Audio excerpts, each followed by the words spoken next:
No sense of sound. No smell of air. Breathless.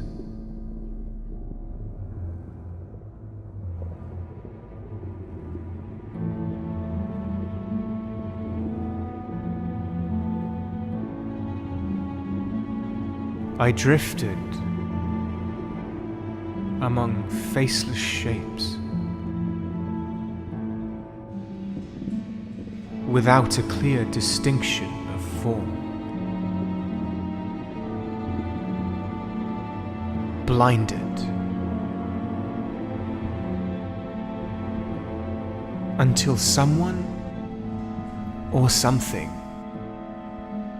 made me soar.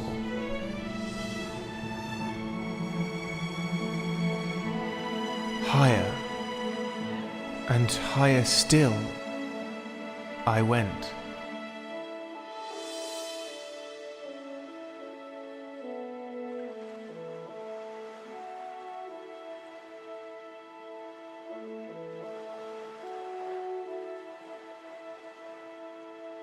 That is all I can remember.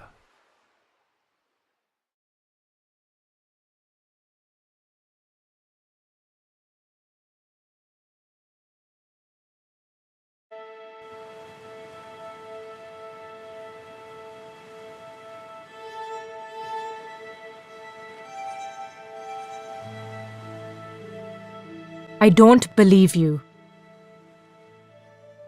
Now sit down.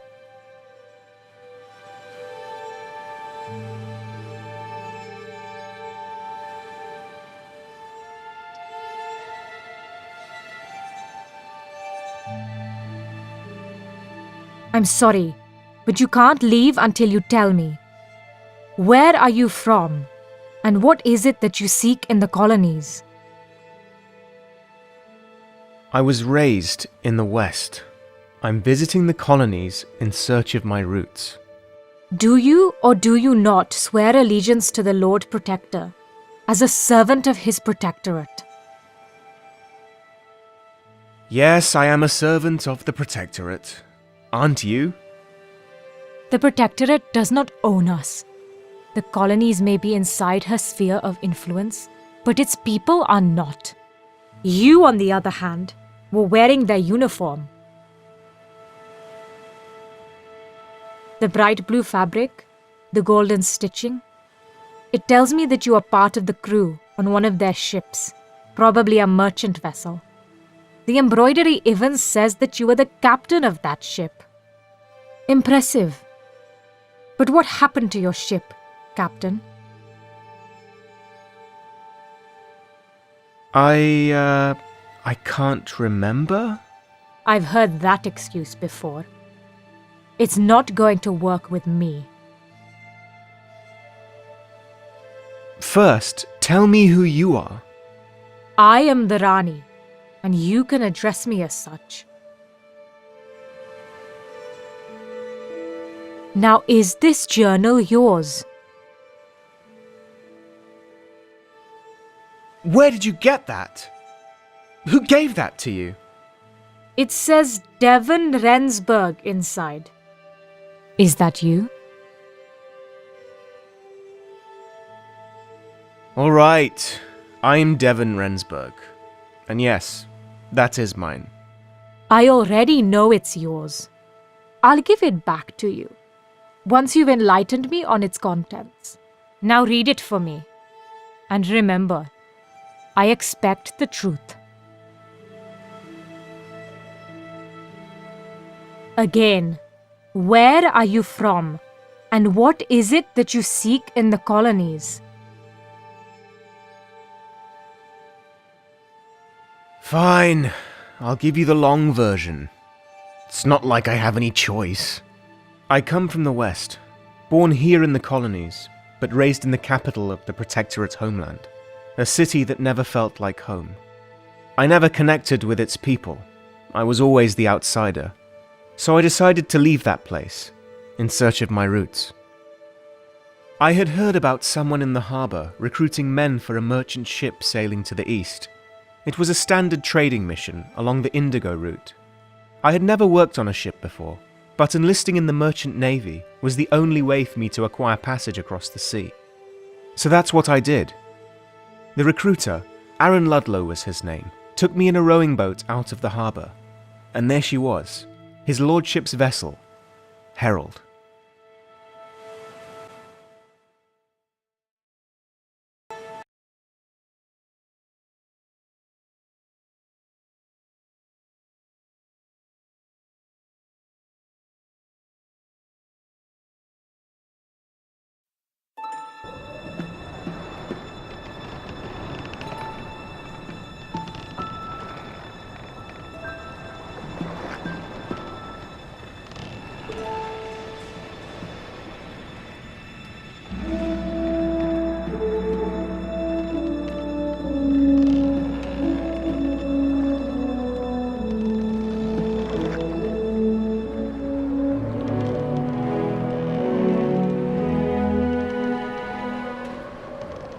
My God, Ludlow, have you read this?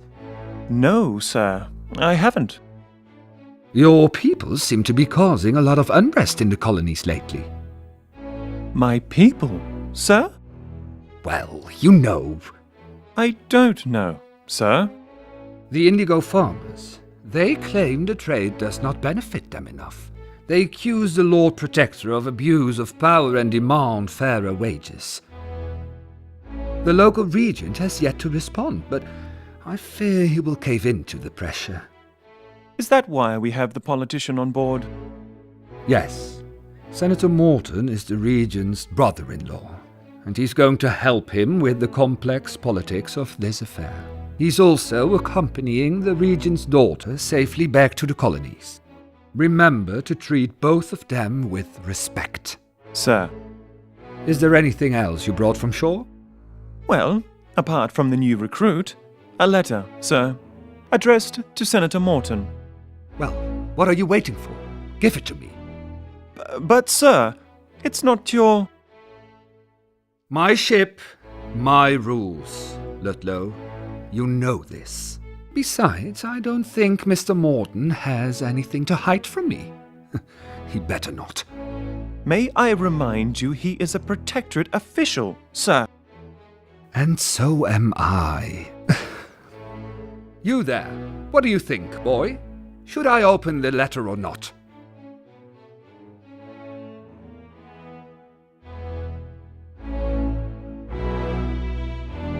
Why not? It's your ship, your rules, sir. Exactly. Ludlow, you should take an example from Mr. Rensburg, sir. Devon Rensburg. Delighted to make your acquaintance, Captain. Captain Cornelius Hendricks. Nice to have you aboard the Herald. Rensburg. I assume you understand that there are rules here. Officer Ludlow will give you the lowdown on them during your tour of the ship. Sir, I have other... But first, Ludlow, I'd like you to find Senator Morton and send him here. I need to talk to him about this letter of his. Be quick about it. I'll send Rensburg after you in a moment. Yes, sir. Be sure to see me on deck, Devon. So then, Rensburg, I take it you must be returning home to your family? I'm a protectorate citizen. My home is in the capital. But it's time that I see my country of birth, and hopefully find out who the people were that gave me up for adoption. I know my father is a protectorian, and my mother is originally from the colonies. It won't be easy to find them. That's why I'm writing everything that might help me with my search down in my journal. Yes, I see. Well, you should look at my globe then, Rensburg. As you see, the colonies are very big. You should write it in your journal. Well, off you go to your tour of the ship. Have a nice evening.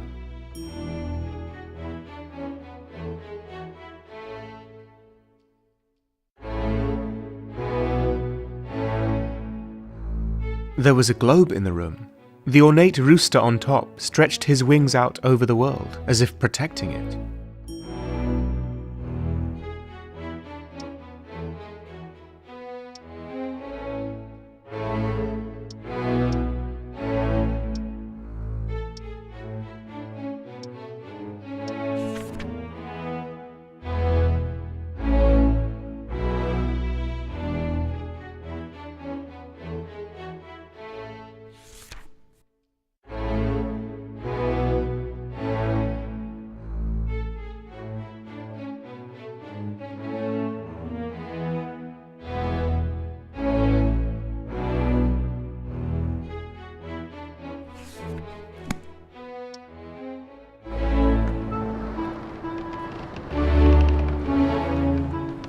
Oh, well, I would assume he's reading your letter right now, Mr. Morton.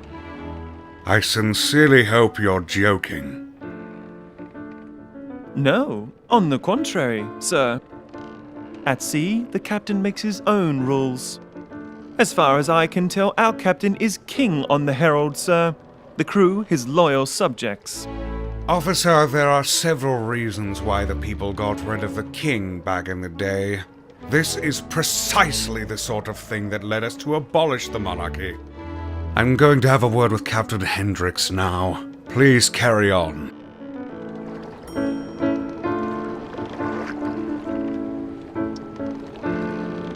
Not one, but two large ornate compasses stood on the poop deck near the ship's wheel. Protectorate design seems to favor perfect symmetry.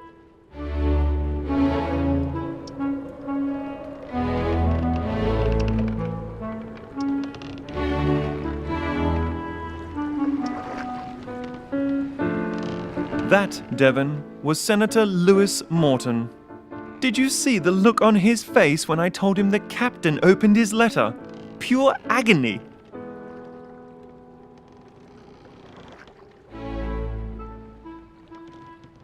Was it really necessary to tell him that? He would have found out sooner or later anyway.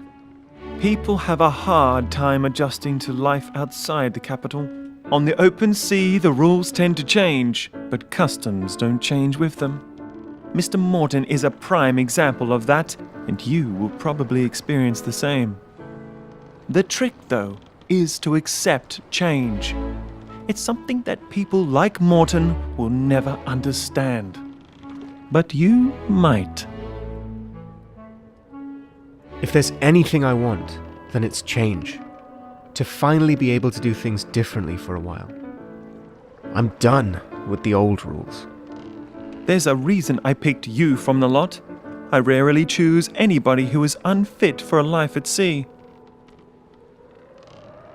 Now for your tour. Welcome aboard His Lordship's vessel, Herald.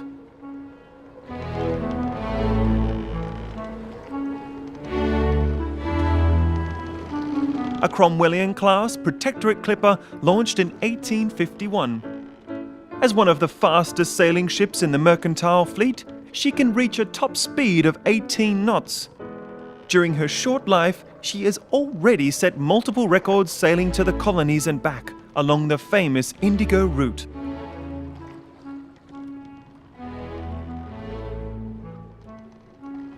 Really? How fast is 18 knots exactly?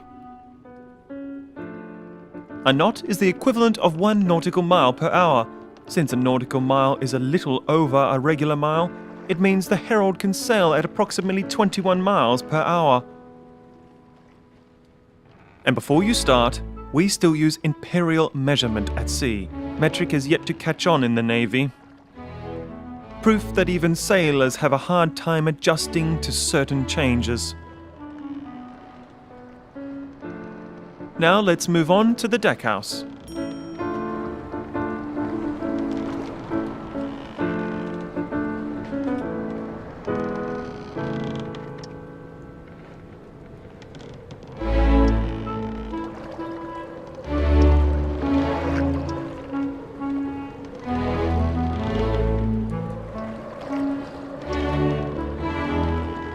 The Cromwellian-class ship type is named after one of the Protectorate's founding fathers, Oliver Cromwell. These ships are merchant clippers, built with trade in mind. Making money is their sole purpose. The Herald is an indigo clipper, which means she mainly takes shipments of indigo powder to the Protectorate homeland. With this powder, we make the paint that coats the hulls of our ships, and the dye that gives the fabric of our clothes its bright.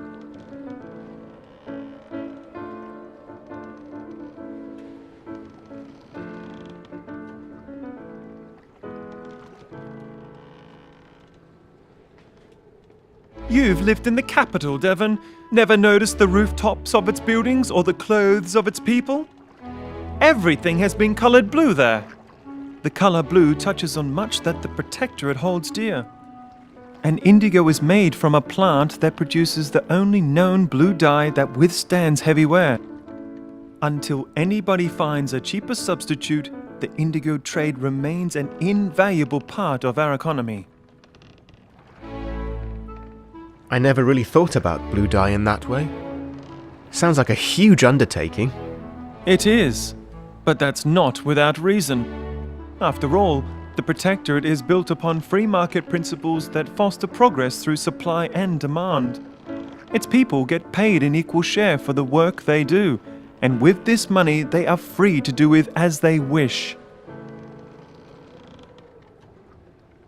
I am not fond of life on shore, but even I can see that the system works. For most people, at least. Now, onto the bow of the ship.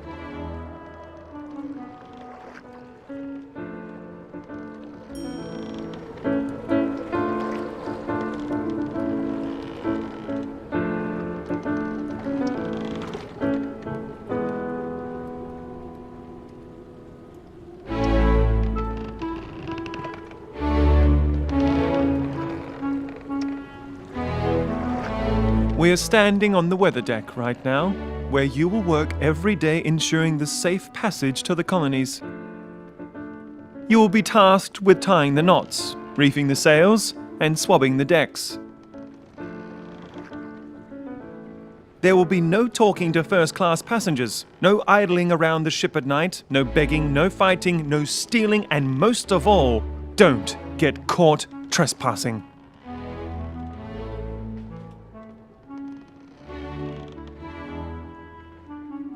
Now that sounds like a lot for you to worry about, right?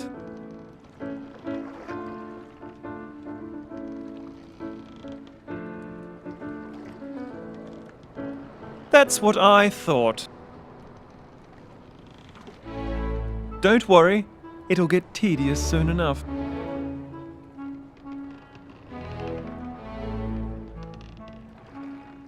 Keep in mind that the dining saloon in the deckhouse is only for first-class passengers and officers during this trip.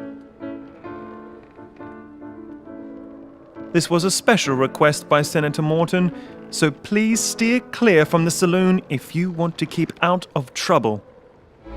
Anyone without a blue coat should just use the service stairs through this door here. Now, is there anything in particular you would like to know? What if I wanted a blue coat? Where do I get one? You'll have to earn one. The captain is an honest man. He'll reward hard work. But don't expect him to promote you anytime soon. It took me years before I earned mine. Now just go through this door, past the officers' cabins, and you'll find the service stairs on your right-hand side. Down those stairs you'll find the crew's quarters and your bed. That concludes the tour, Devon. I hope you enjoyed it. I will have to stay out here. I'm on watch tonight. The boatswain will wake you up tomorrow morning to prepare you for the day. Good night.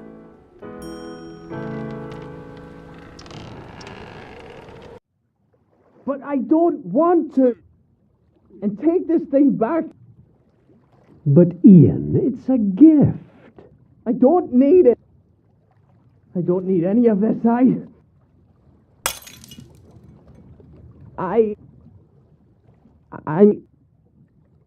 Get out.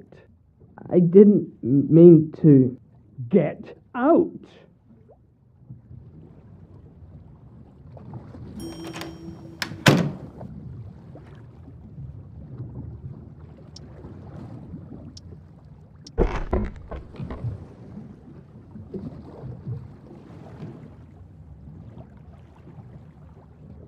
I know you are out there, and even though Mother taught me to address you properly, I know your language is different from ours.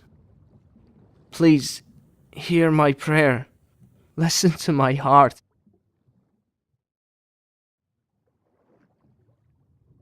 I'm begging you to just help me this one time. I want you to see my struggle with the life you chose for me. I feel trapped, and I see no way out. You are the only one I can turn to. Please, tell me what to do. Give me a sign.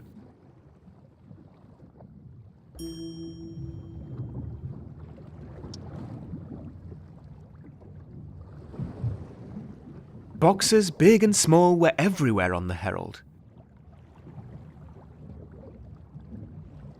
The apples reminded me of home. Looking out of the window of my small room, I used to dream about this journey while staring at the fruit trees in the garden.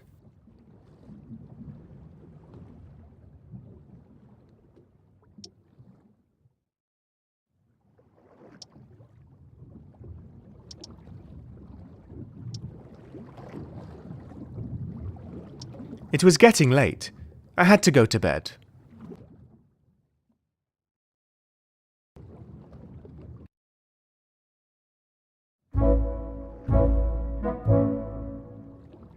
All hands on deck. The sun is out and breakfast is served on the gun deck. You too, boy. Ian! Oh, I'm not well, sir. It's probably the food from last night. I don't really feel like eating anything right now.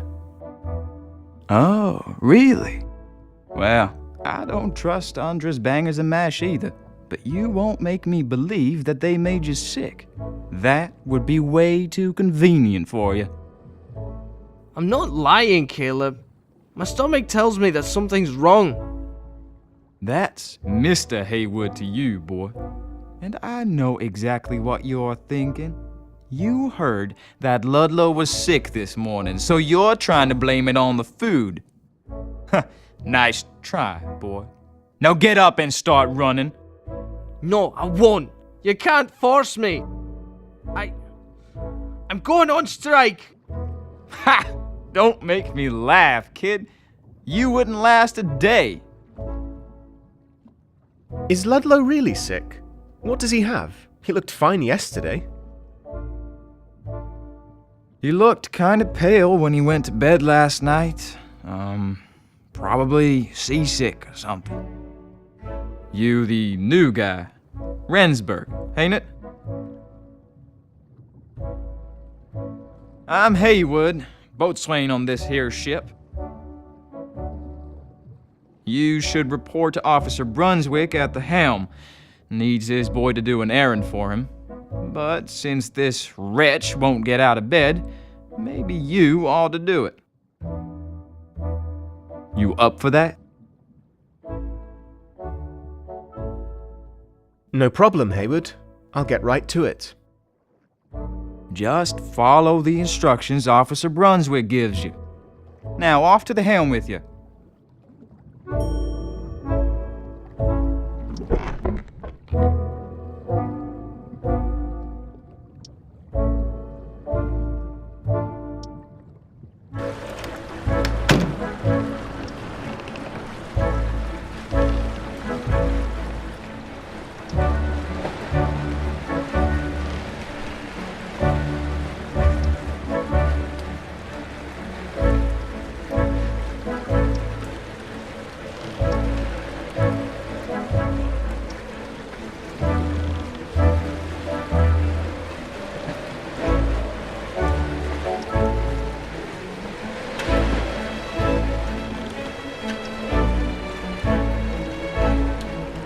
I don't need them, Captain. Might I suggest we raise the studding sails to maximize our speed? I still want to see them, Rupert. Where is that boy of yours? Get him to fetch the maps. I haven't seen him this morning. It's possible that he's still... Ah, good morning, Rensburg. Nice to see you up and running. Rupert, have you made the acquaintance of Devon Rensburg yet? He's our new sailor. No, I haven't, sir. Rupert Brunswick, first officer and navigator. Nice to meet you. Good. Now, Rensburg, have you by any chance seen a boy named Ian this morning? He is ill, Captain. Not feeling well at all, he said. So I'm taking his place for today. When is that boy going to step up his game, Rupert? He's your student. Discipline him, or I will.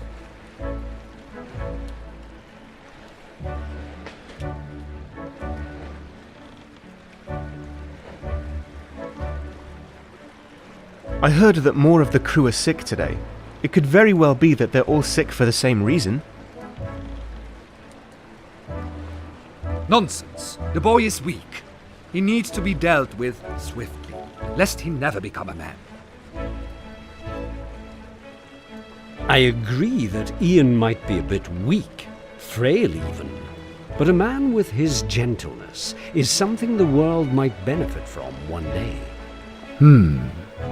Some say you're soft, officer. But I appreciate your honesty. There is no denying that it has got you quite far in life. Please, just leave the boy for a day. I'm sure Rensburg will do fine in his stead. Right, Rensburg? I'll do my best, sir. What should I do first? The captain would like to see my maps. Since Ian's not here, I'd like you to fetch them for me. My map of the European coast should be somewhere in my desk. I'll tell you a secret. I keep a spare key to my cabin in the picture in the officer's hallway.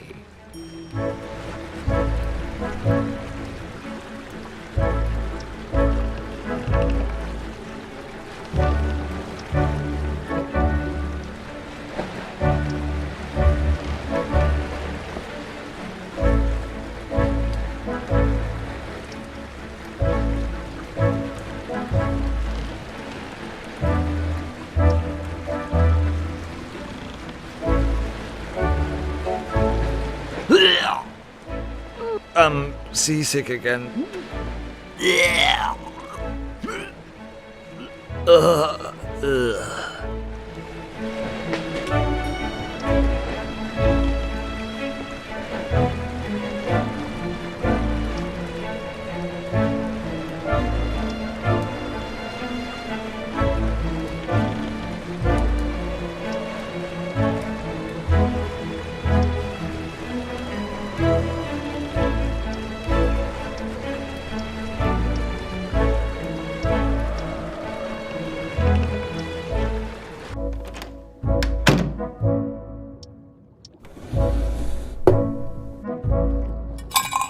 The picture contained a spare key to Officer Brunswick's cabin.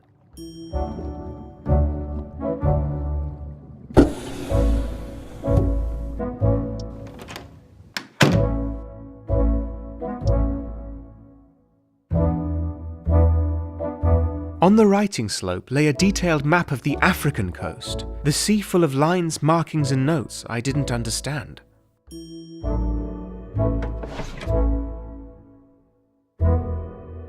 A broken compass lay shattered inside Brunswick's desk. It was a shame to see such a delicate object destroyed.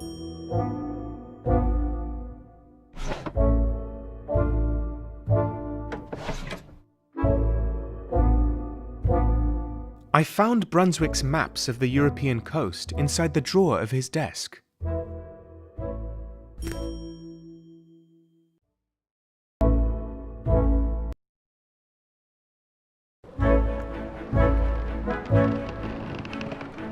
What took you so long? Were you lost?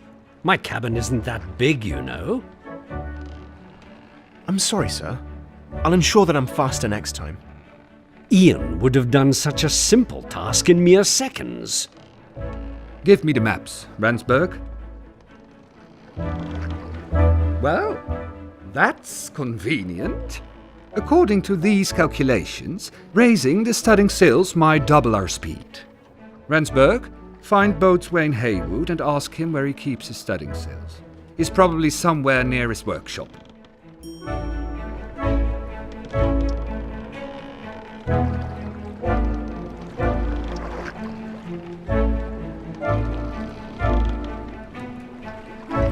Look, Uncle!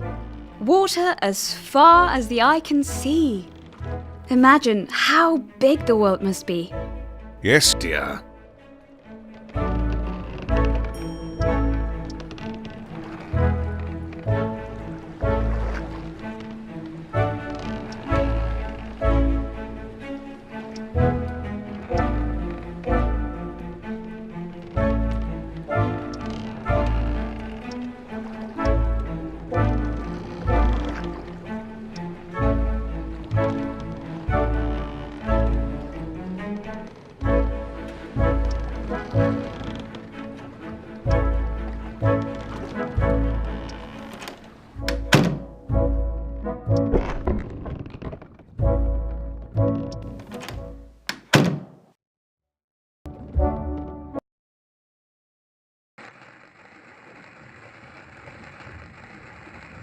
You again? So how does your new job suit you, huh? I'm doing great. I like being on the ship, and the work hasn't been that hard so far. Well, of course they wouldn't trust you with hard work like mine. Now would they? So, what do you want? I was sent by the captain to get the studding sails. Do you have them? Ah, so you're the official errand boy now, huh? Well, it just so happens I need something done. What exactly are you talking about? Someone's been sneaking around my workbench. The key to the weapons cache was in a different drawer than usual. So, I checked the cache and discovered I am missing a Colt 44. If the captain finds out, we'll all be held responsible. So we need to find that thing before he gets wind of it. Why do I have to do this? Why aren't you going after the culprit yourself? You think I got nothing better to do? Let me tell you something, Rendsburg. You'll need allies on this ship. This is a good opportunity to prove to me what you're worth. I'm too busy right now, so I really need someone else to fix this. The crew will owe you one if you can return that gun safely to me. Now, go and find out who stole that thing, will you? And be careful what you ask people. We don't want to cause a panic now, do we?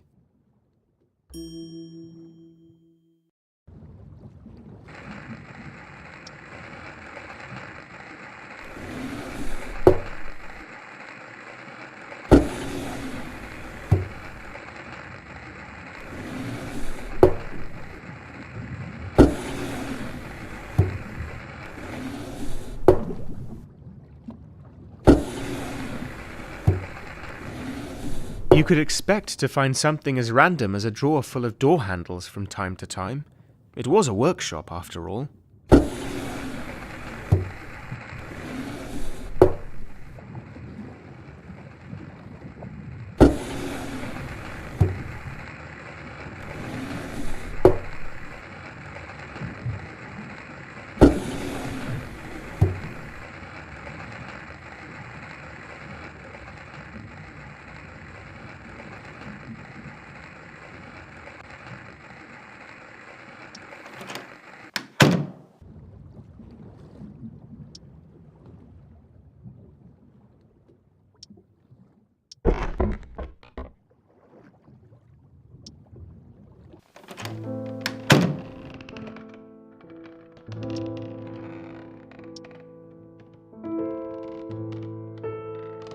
On the top shelf stood a portrait of a stern-looking man. I later learned it was Brunswick's mother. The entire bookcase was devoted to poetry. Among them were some of the most famous works by Shakespeare, Byron, and Poe.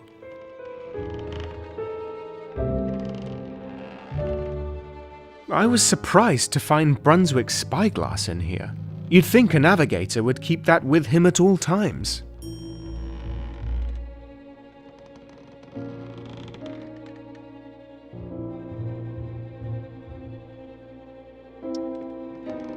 One of the paintings on Brunswick's wall was a depiction of the Battle of the final battle of the Anglo-Dutch War.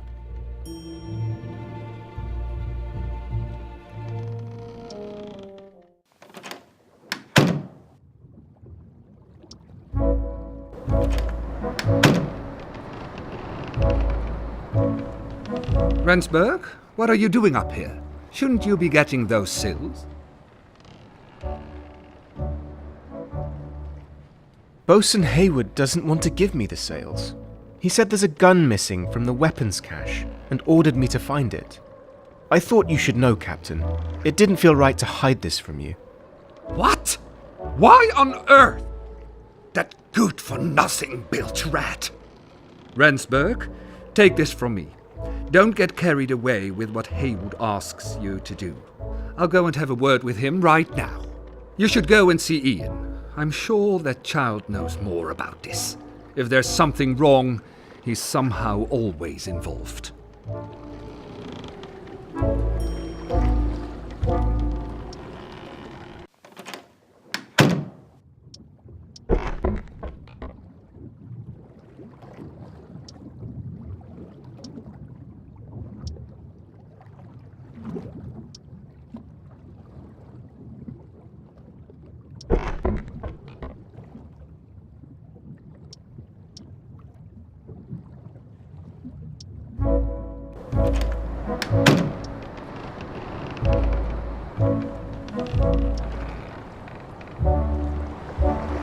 Came to tell me off too?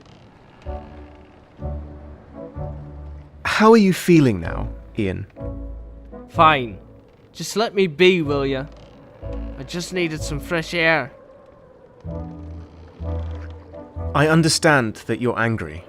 It must be hard for you, living on this ship. Stop with the fake concerns. Who are you anyway? Did Brunswick send you to talk me around?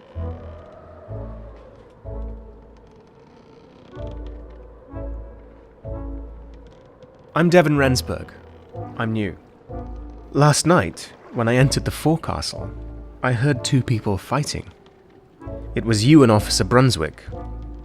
What was going on in there, Ian? I told him the truth. That I've had enough of him and his weird requests. He is everywhere I go, around every corner and in every room. I'm sick of the man. His presence alone drives me completely insane. What weird requests? Like, really weird? Well, on some nights, he wants me to come to his cabin. And when I do, he'll ask me to sit on the side of his bed. Then, he takes out a notebook, one that he hides for fear of others reading it. And then he forces me to listen to him reciting his corny poetry. So, you said he hid his notebook. Do you know if he hides other things too? Brunswick often hides his most prized possessions, like his compass, the one that he got as a present from his own mentor, Francis Beaufort. He gave me the thing as a present, but I refused. Next thing I know, it's on my pillow with a wee note telling me to be more grateful. Alright, that does sound a bit creepy. But there's no proof other than him being nice to you. I'm sure there's more. You should go to his cabin and search his bookcase. If there's anything he's hiding, it'll be there.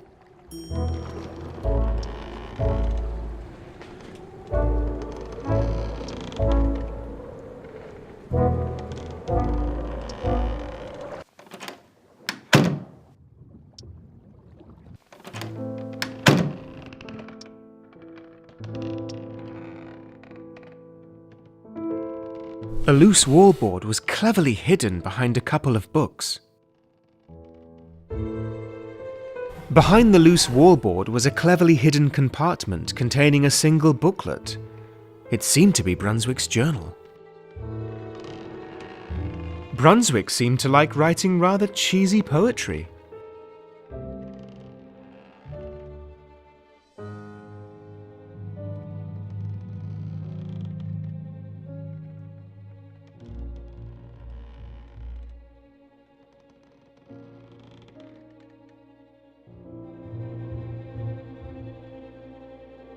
It was Officer Brunswick's journal.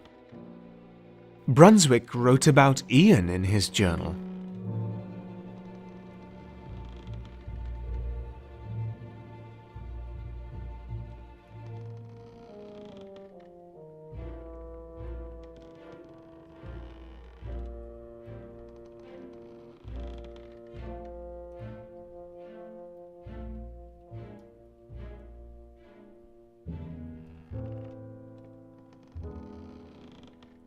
He seemed to wonder why Ian was often angry and agitated, and he was also particularly saddened by him breaking his compass.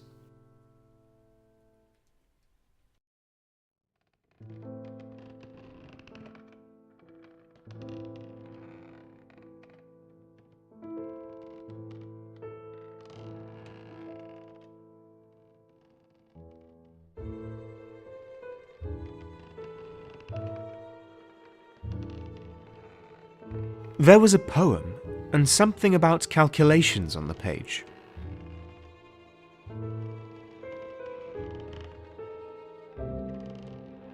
Brunswick's last entry told about a hole in the wall behind one of the paintings.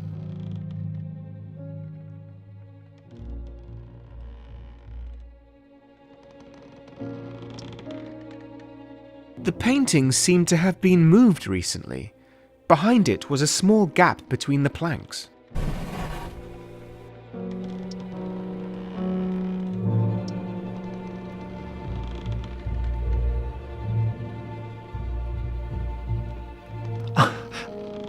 What's that?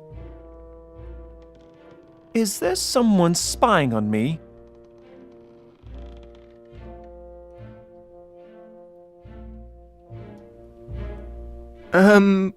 No. I never knew this was here. I'm sorry? Devon, are you snooping around? I didn't expect you to be that kind of person. No, I'm looking for a missing gun, and I think I just found it. Shh, be quiet. Come into my cabin. I'll unlock the door for you. Before you start, please, listen to me, Devon. I know it's against the captain's rules and all, but some rules are there to be broken. Are you willing to explain to me what's wrong? You seem troubled. I'm fine, don't worry. I wasn't secretly plotting to go on a killing spree tonight. But you never know. I might change my mind. I'm just a little worried, Ludlow. What are you actually going to do with that thing? I hope you were not trying to... I'm not suicidal. It's just... It's not fair, Devon.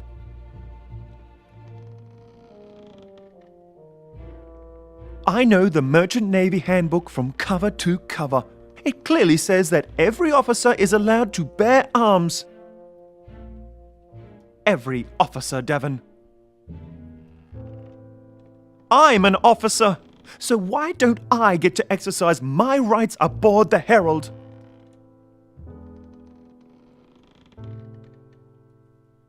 Have you asked the captain why he banned guns? Supposedly something about old and outdated policies. But honestly, Devon, I don't really care about the gun.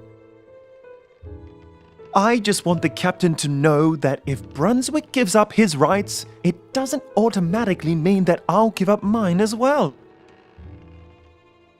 For some reason, I'm always expected to do as the white man does. I'm never trusted to make my own decisions.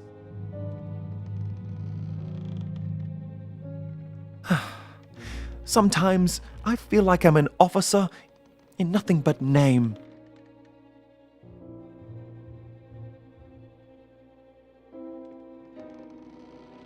Do you really expect to achieve recognition by breaking the captain's rules? If you want his respect, you'll have to earn it, Ludlow. I'm sorry, but I'm afraid I'll have to report this. Trying to hide something? Captain?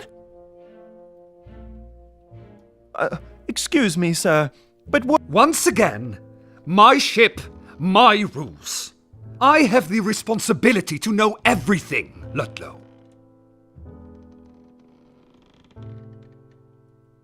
Are we really having this discussion again?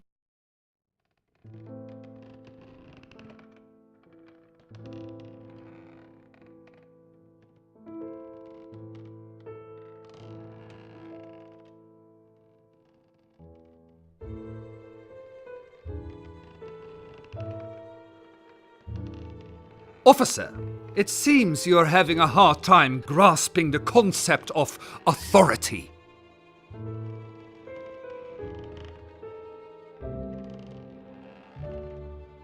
It's my fault, Captain. What are you talking about? You didn't steal anything. Did you? He didn't steal anything, and neither did I. I merely exercised my rights as an officer. You cannot carry a gun, Ludlow. I won't permit it. Before I became part of this crew, I was always allowed to carry a firearm. I just don't see why I can't have one now. I don't understand this either. It seems Ludlow has every right to carry a gun, Captain. No, he does not. How else would I protect myself? Protect yourself from what, Ludlow? I assure you that you are perfectly safe on board my ship. I will see to that. That won't do. I'm sorry. Does it have to be a gun? Can't you use some other weapon? Well, I know my way with a knife, but I don't have anything other than the cutlery from the galley to work with. If you bring back the gun, I'll ask Haywood to trade you a knife from the weapons cache. Would that do, officer? That would most certainly do, sir. Thank you. If that settles the matter, we should raise those sails now. Rensburg, follow me.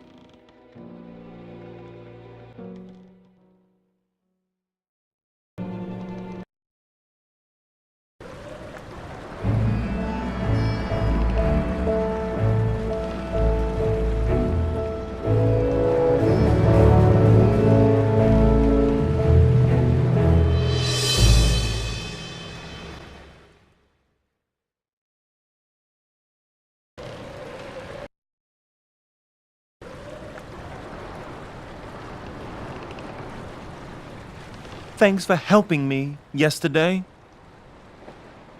I'm sorry. I didn't mean to get you in trouble. If you say so, I am not someone to hold a grudge. You know, I don't even need to have a weapon with me all the time. Just knowing that I can get it from my cabin whenever I want makes me feel safer. Would you like one of Undra's butterscotch treats? They're the captain's favorite.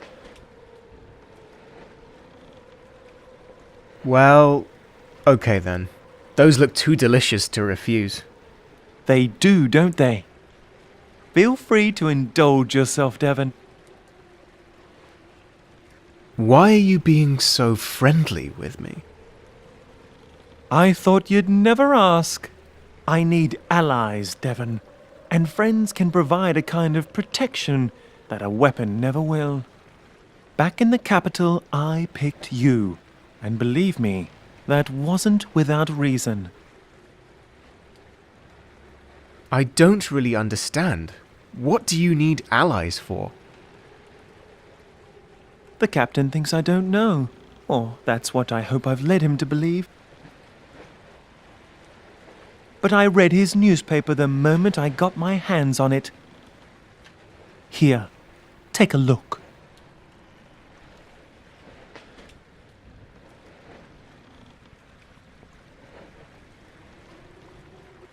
Without indigo to trade, the reason for our voyage has become a mystery to me. What are you thinking? I'm worried, Devon. There seems to be more to the Herald than meets the eye.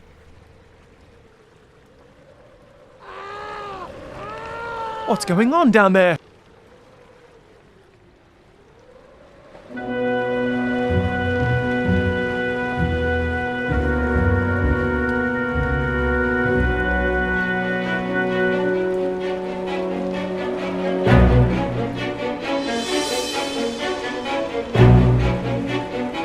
Don't come any closer! I'll jump! I will! Just get away! What are you doing? It was his hand that guided me. But now I need to finish it. I must. I know life can be hard, Ian, but please don't jump. It's not worth it. I can't live on this ship anymore. I need to get away. Somehow.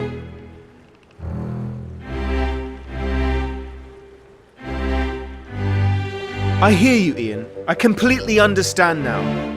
You find life on this ship hard. You never chose to be here, and you feel trapped.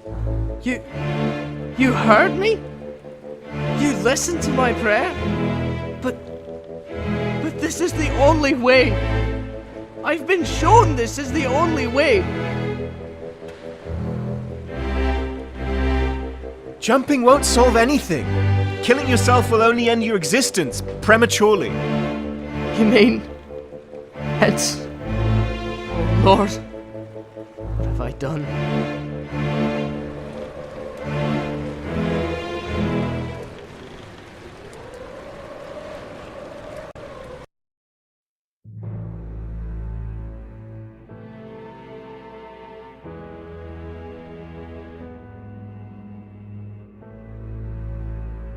I had saved Ian from making another mistake.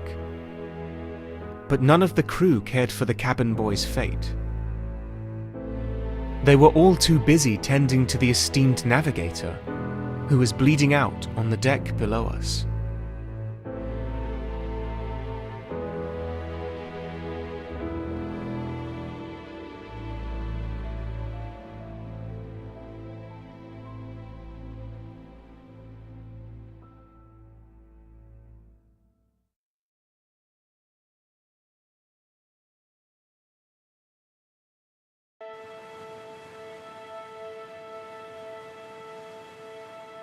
Well, it seems to me he had that coming.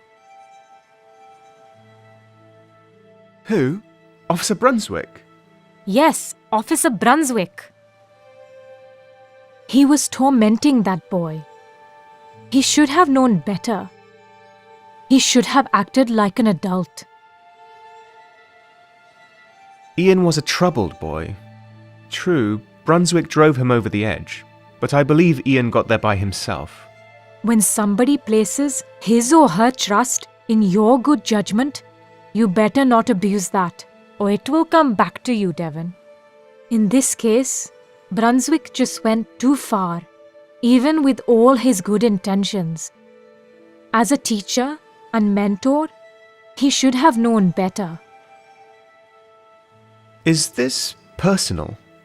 Because I sense you feel very strongly about this. Look, Devon. When kings take pride in their rule over others, they often become tyrants. I've seen it happen myself. It's a sort of power that corrupts good men. Excuse me, Mary Rani. I'm sorry to disturb you, but there is something that demands your immediate attention. I'll be right down. Excuse me, Devon. Please wait here and do not move. Understood?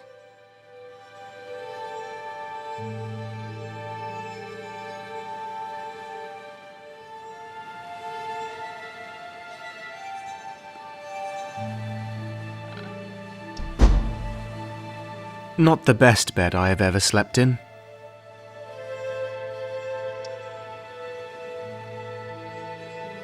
Lots of letters. No idea what they're saying, though. I must have been here for so long already. What a beautiful ring. A newspaper clipping about the accidental death of a Raja. Interesting.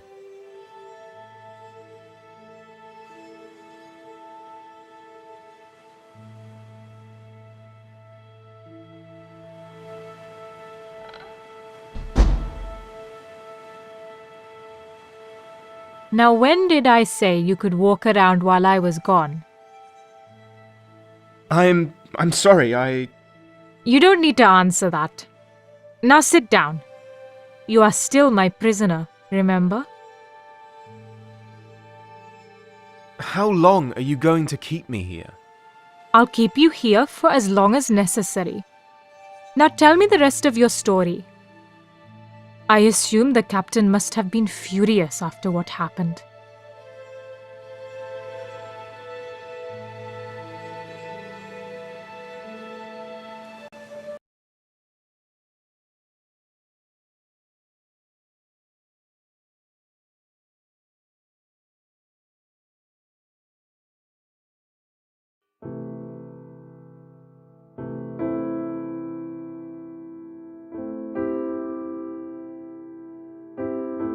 By God, Ludlow! How could you be so stupid? I still don't know, sir. Don't tell me I didn't warn you 1,000,000 times! You are lucky that we are short on people with your skills, or I'd have demoted you there and then. I'm so sorry, sir. There is no way I could describe my regret for what happened that night. Why did you not lock your cabin when you were out? An honest mistake, sir. It won't happen again. It won't indeed, because I'm confiscating that weapon. But I still have my rights as an officer. This is my ship and... No, I'm not telling you again. You know very well what I mean. I know, but it's just... Your self-proclaimed privilege to walk around armed almost got an innocent man killed, Ludlow. A dear friend of mine. Was I wrong to trust you? Was I? I am an old fool. You are not, sir. Ian would have found another way. There was little any of us could do. After what happened, the passengers have lost total faith in my authority. To restore that, I have decided to make you steward, Rensburg. I want the both of you to pamper our guests as much as possible. And if I hear as much as one complaint, I'm going to have to use force to correct it. Thank you very much, sir. You're welcome, Rensburg. Without Brunswick and Ian, I can't afford to lose any more experienced sailors. You are not an experienced sailor, but you are a charismatic young man. I need a keeper of the peace who warrants a civilized atmosphere for our honored guests. I already informed our chef, Mr. Andra Aubertin, about your promotion. You will find him in the galley, where he will show you what duties a steward of the Herald has. Please leave now, both of you.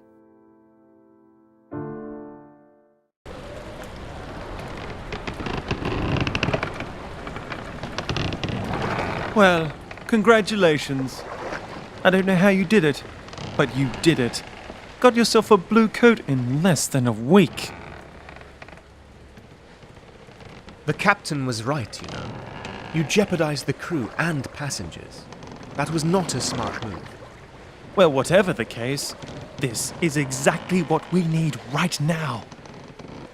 Absolutely brilliant, Devon. Care to explain how that was supposed to be brilliant? Don't you remember what we talked about earlier? There's something strange going on aboard this ship, and you are going to find out what.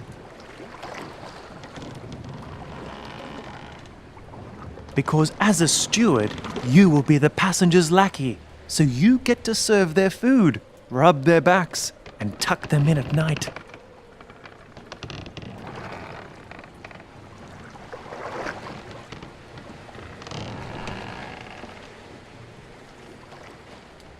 Sounds like a dream job. No hard labor, just bringing dishes around and talking to people. That's it? Nothing more, nothing less. Well, off to the galley with you. Be sure to stop by the crew's quarters first. You'll find a nice blue coat inside the cabinet there. And while you enjoy that shiny new jacket of yours, don't forget to eavesdrop on our unsuspicious victims.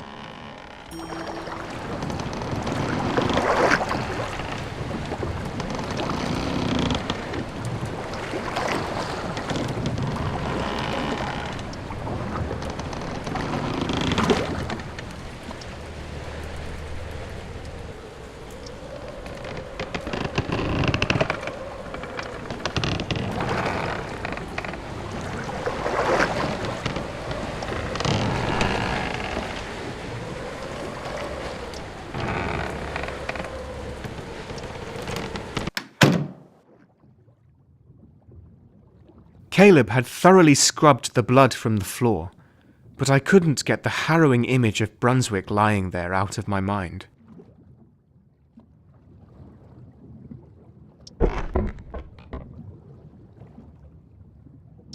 I needed to get the blue coat.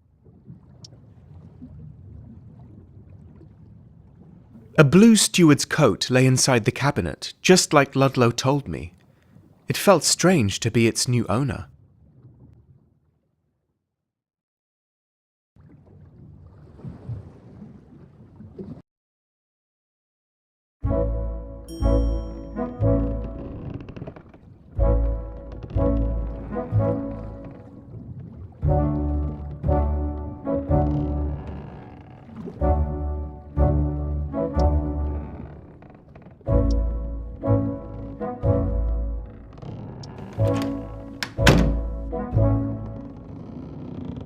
He made you the new steward? I should have known. You're best buddies with the captain, after all. Well, don't you have somewhere to be? The galley's through there and to the right. Now get out of here.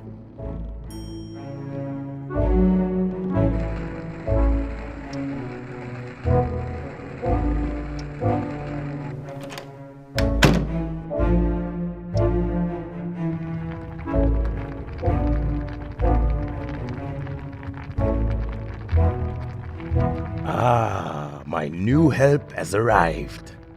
I've never seen you down here before, Devon. What have you done to deserve this sorry job? The captain just likes me a lot. Well, he gave you a blue coat and took from you a sailor's life. You are a servant now. A servant at sea, but a servant nonetheless. What does a servant do, you ask me? He cleans and he cooks, of course. But aboard a ship like the Herald, he also has the duty of recreating a little piece of the protectorate for our dear passengers. Lest they forget they're still part of it.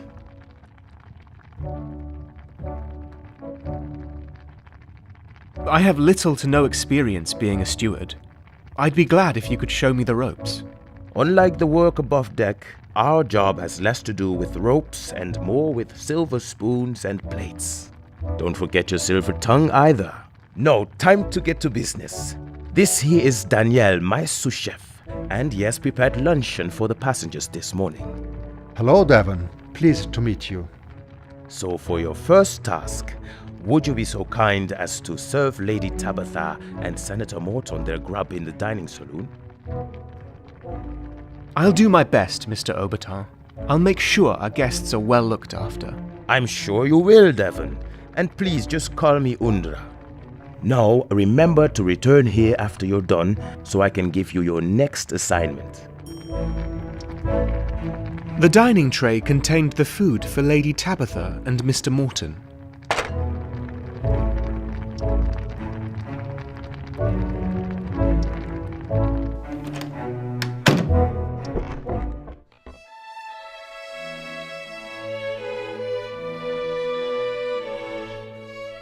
How despicable that the captain did not see this coming.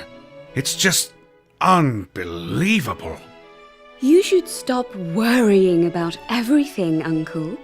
Every time you frown like that, you get a new wrinkle. I'm a man, Tabitha. Wrinkles give me character. And besides, I can't waste my time on silly things like that. Why shouldn't a politician care about his appearance? Your line of work requires you to persuade others. A dashing appearance would surely give you an advantage. Who said I didn't care about my appearance? Am I not dashing enough for you? Well, you could try and follow the latest trends from the colonies. Colourful and less stern. More brisk. I represent the Protectorate, my dear. Not some exotic roadshow. But what if I wanted to dress myself more like a member of an exotic roadshow? Would that be acceptable? Now don't get any ideas, Tabitha. Your father...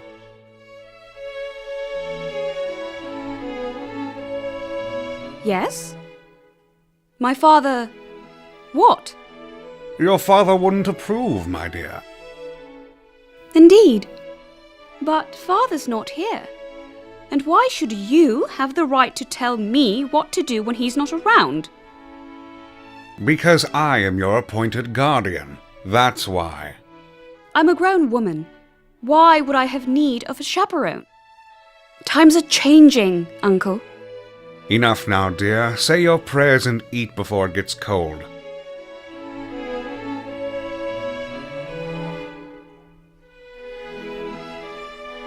Could you pass me the salt, please?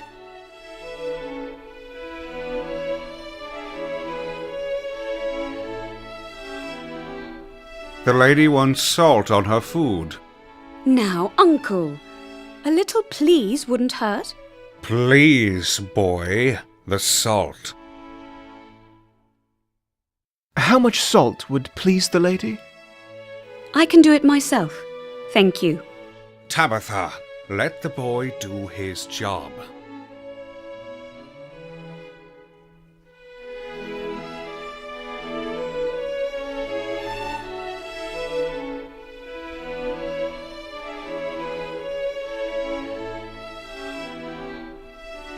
Good. I'd like some as well. Could you, boy? As you wish, sir.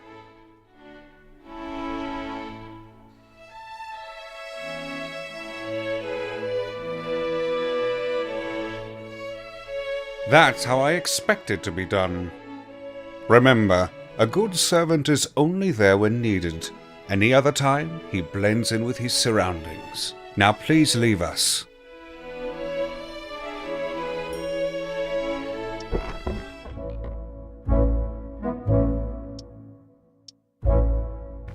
Danielle, is that you? Can you hand me the saucepan?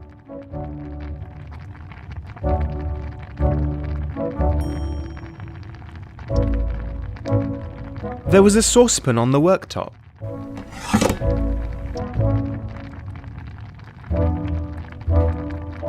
Oh, Devon! I didn't expect you back already. Say, were our honorable guests pleased with their meals? Lady Tabitha seemed very pleased. Only Lady Tabitha? Well, don't fret. It is not the first time we failed to please the upper gentry. No time to dawdle, though. These meals here need to go to Officer Brunswick and Dr. Garrick. You can find them both in Brunswick's cabin. Oh, and keep an eye out for Daniel, will you? I don't know where he is, but he has a knack for dozing off on the job. Send him back here if you see him. The tray contained the food for Officer Brunswick and Dr. Garrick.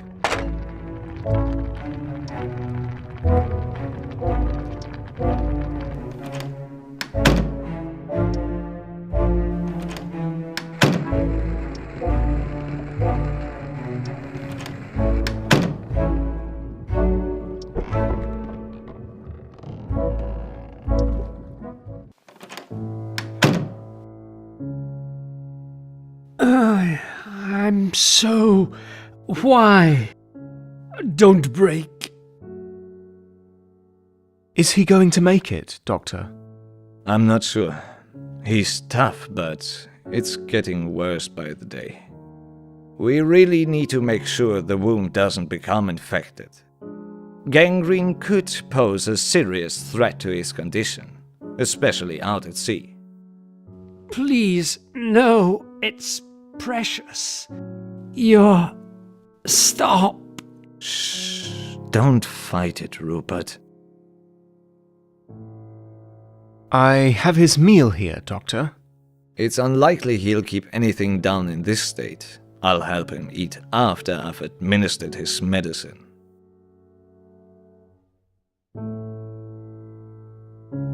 Devon? Oh, Devon, is that you? Officer, please, don't push yourself so much. You need to rest. Mr. Rensburg, get me my briefcase. I need... Just tell me how Ian is doing.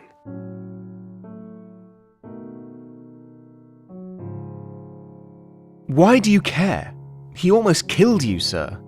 He's locked up in the brig, where he belongs. He's just a boy, Devon. A very confused boy. Thank God he's safe, at least. Are they feeding him well? You should give him my food. Otherwise he... Rupert, stop straining yourself. I don't want you... Do it for me, Devon. The captain won't feed him well. Not after what he has done. Please, Fetch me my briefcase, Mr. Rensburg. Now! Let me out of bed! No, you stay put. You're riling yourself up too much and need to calm down. Devon, quickly, a bottle of laudanum. It's in the front pocket of my medical kit.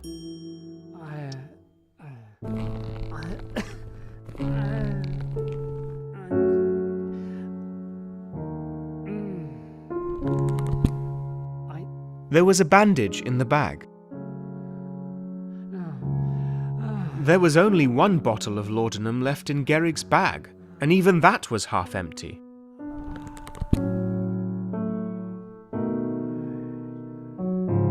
Is this all, Mr. Rensburg? I had another full bottle of this with me. Not that I could find, sir. Should I have another look? No, I trust your eyes. Strange. I always take a few extra bottles with me on a long journey. Laudanum is a very common mixture of opium and alcohol. It's used for quite a few ailments. I can't have used them all up already. What kind of ailments would you prescribe laudanum for? A lot of things, from menstrual cramps to severed limbs.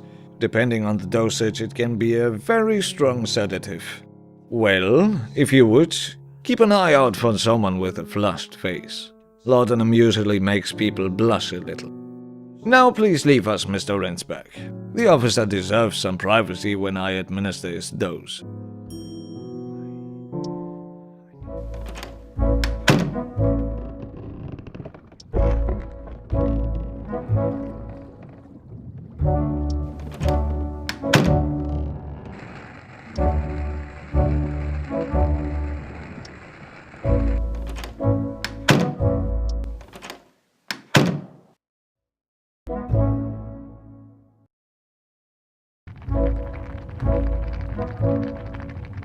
Ah, Devon, you're right on time to help Danielle with dinner for the crew. Are you a good cook? As if anybody can make a decent meal in this kitchen. Galley, Danielle. You are on a ship, remember? Really? I almost forgot. I was wondering where all the water came from. Yes, you are still quite wet behind the ears. Now, boys, the water is cooking, and I expect you to make me proud while I clean and set the table. So get a move on and make me a nice stew.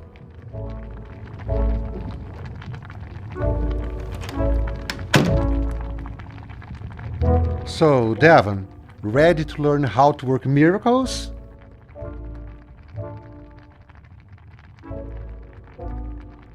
I am quite eager to learn anything new. Do tell me what I need to know.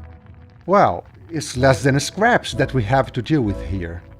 I saw a few sacks of rice, a bag of potatoes, and a pot of barley. There's also some dried meat and fish on the hooks. And maybe we can do something with those old carrots. They are getting moldy. That should be enough to make a good meal from, don't you think? Where I come from, it's a crime to prepare dinner without a single piece of fresh produce. Where are you from, then? It's a long story, and I'd rather not tell.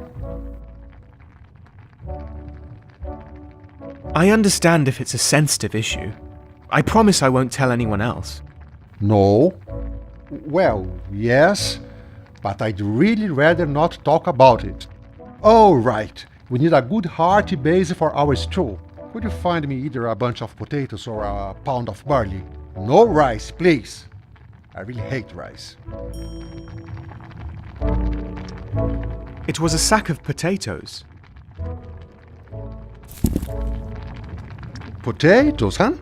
You have good taste. Hey, Devon, that protectorate blue. It really looks too good on you. I mean, why does the captain like you so much? I don't really know. Do you think he does? Well, obviously, but I have heard about what happened with Ian up on deck. I just never expected the captain to reward you for that. It wasn't really a reward. The captain just needs someone to keep the passengers content. I thought so. Not to be rude, but you don't seem to be a perfect fit for a career in the merchant navy. You do look like a good servant, though. The captain must believe that having a steward to preserve some form of etiquette will help keep Morton at bay. Why would the captain be afraid of Mr. Morton? Afraid? I don't think so. Our captain just plays along with Morton's game. He moved a pawn, and that pawn is you. Remember that the senator is a powerful man, Devon. I heard he's the brother-in-law of Jonathan Vesey, the regent of the eastern colonies. Even though I don't really like protectorate officials, it is in our best interest to keep him happy. Now, will you please get me some fish or meat for this stew? It was a slice of cured meat.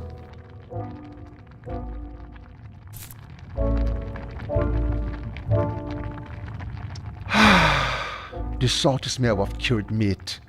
It will go well with some ground chili peppers.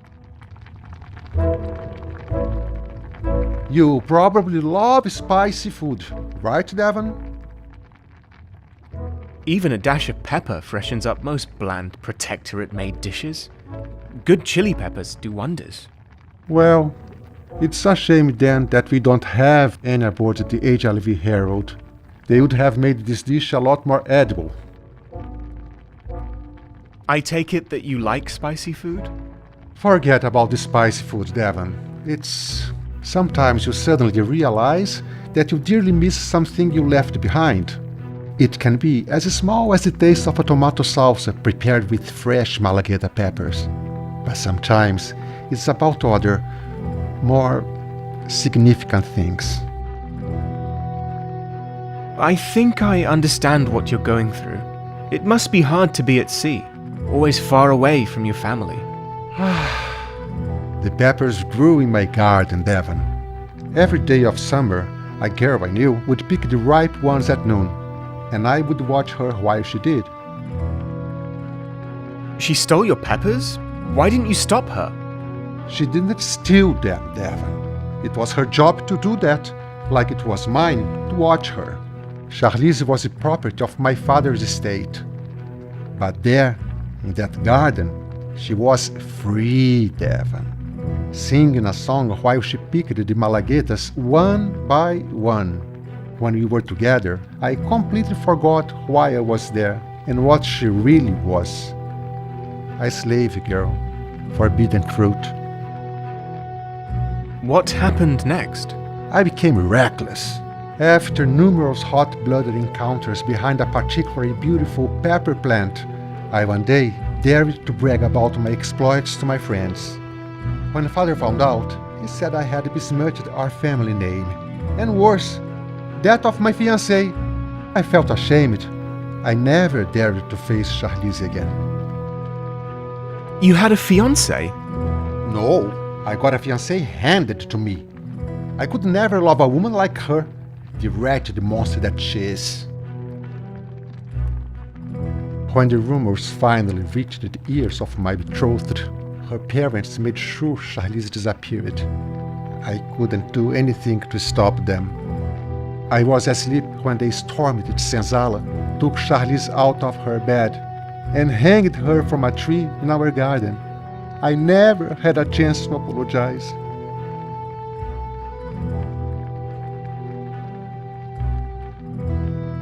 They killed her? What barbarism! Well, the stew is done. Go serve the crew on the twin deck. I'll be right there.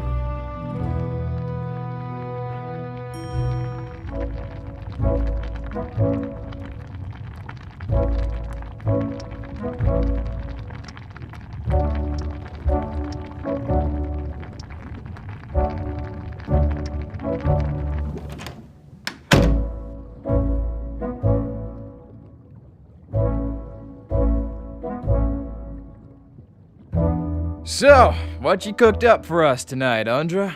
Another disappointment? You alone bring enough of that to the table, Caleb. Besides, I wasn't the one cooking tonight. If you were not cooking, Undra, who was? Danielle, together with Devon here, made a fine stew for us. You trust your kitchen to Ransburg? Galley, Caleb. And yes, I do. I guess you are used to rats in your kitchen.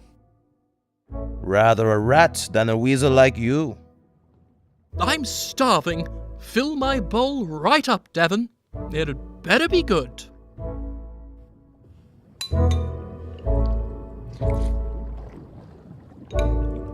Oh my, taters and nice big chunks of meat. Your boys have taste, Undra.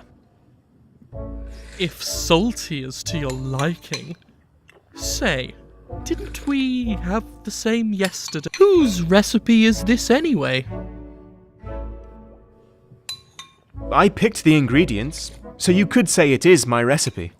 Well, I think you did great for a first time, Devon. Hey, I made the broth and stirred the pot. Don't pretend that's not important. I knew we were missing someone. What are you sneaking around the deck for all the time?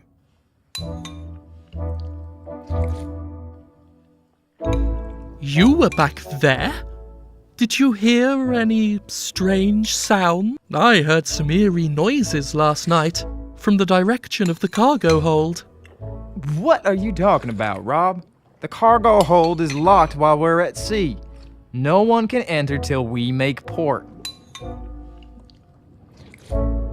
But Bosun, I've heard it as well. Ludlow? Where did... It was just a few nights back. I was walking to my cabin, and suddenly the air around me went icy cold.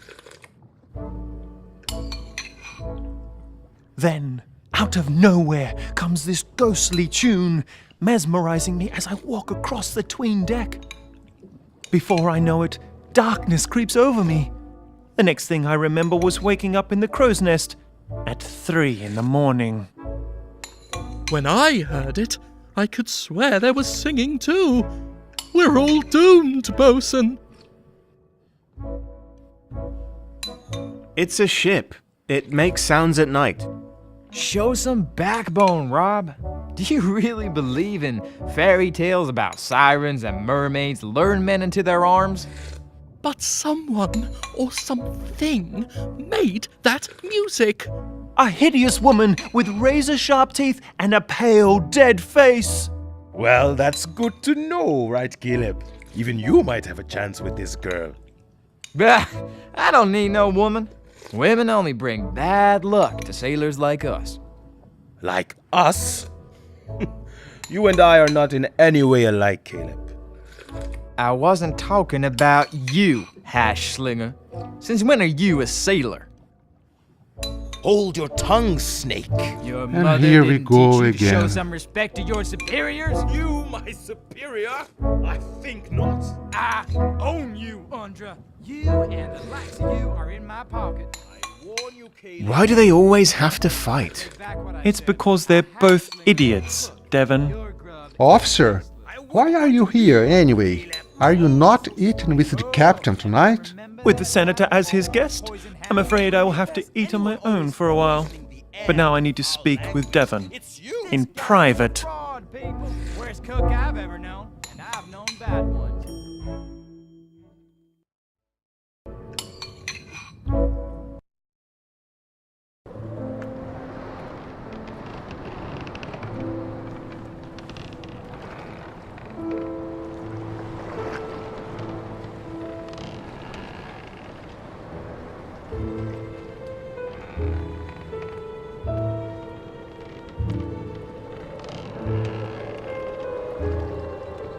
Good. We're finally alone. So, have you heard anything of interest today?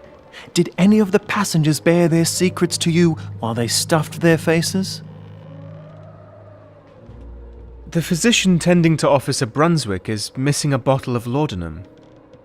Garrick is old. He forgets things all the time. I wouldn't worry about that. Anything else?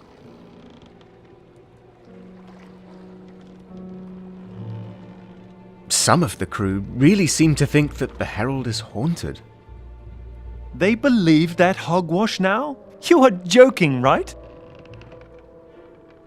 No, I think that because of you, some of the men are actually afraid now. And they call themselves men? What a joke! Well, it's getting late already, and I have a job for you. The captain is preparing himself for his late-night tea with Senator Morton in the captain's cabin. It's a friendly thing they do every other day. As you are the new steward, the captain has asked you to serve them. You set this up, didn't you? I'm supposed to be eavesdropping on their conversation to find out what they are discussing. Exactly. You're a quick learner, Devon. Now, make sure you find some way to stall for time while they discuss important matters.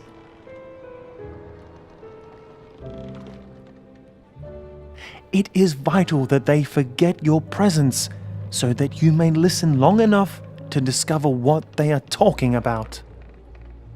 Sounds like a good plan, right? It's a plan, but I'm not sure about it yet. Well, you don't really have a choice. They're the captain's orders, after all. Go on then. They're waiting for you in the captain's cabin.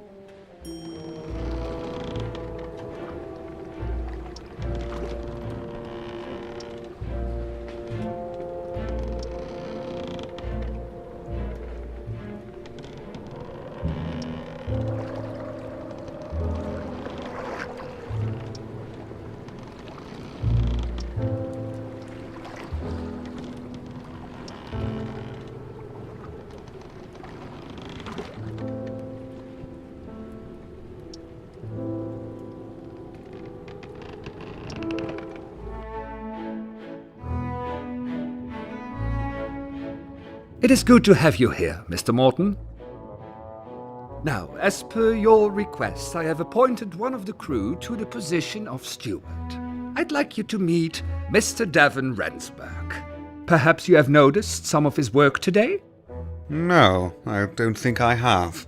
What does he do?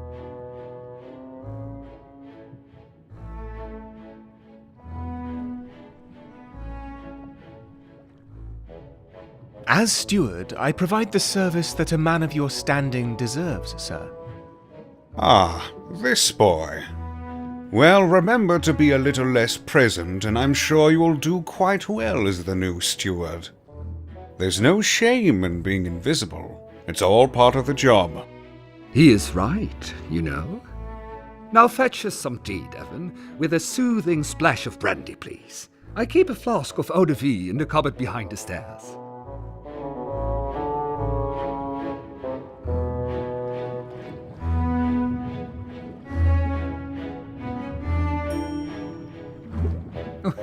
My apologies. It really is all very new to him. Now, what is it that you'd like to talk to me about, Lewis? Nothing in particular. I just wanted to check on you. See if you needed any help or perhaps moral support.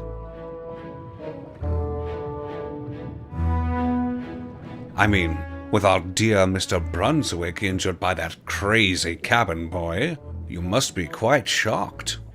Oh, I am. Thank God Rupert is still alive. But for how long? Do you know if we can do without his skills? Rupert has been a dear friend for many years. I know we can't lose him.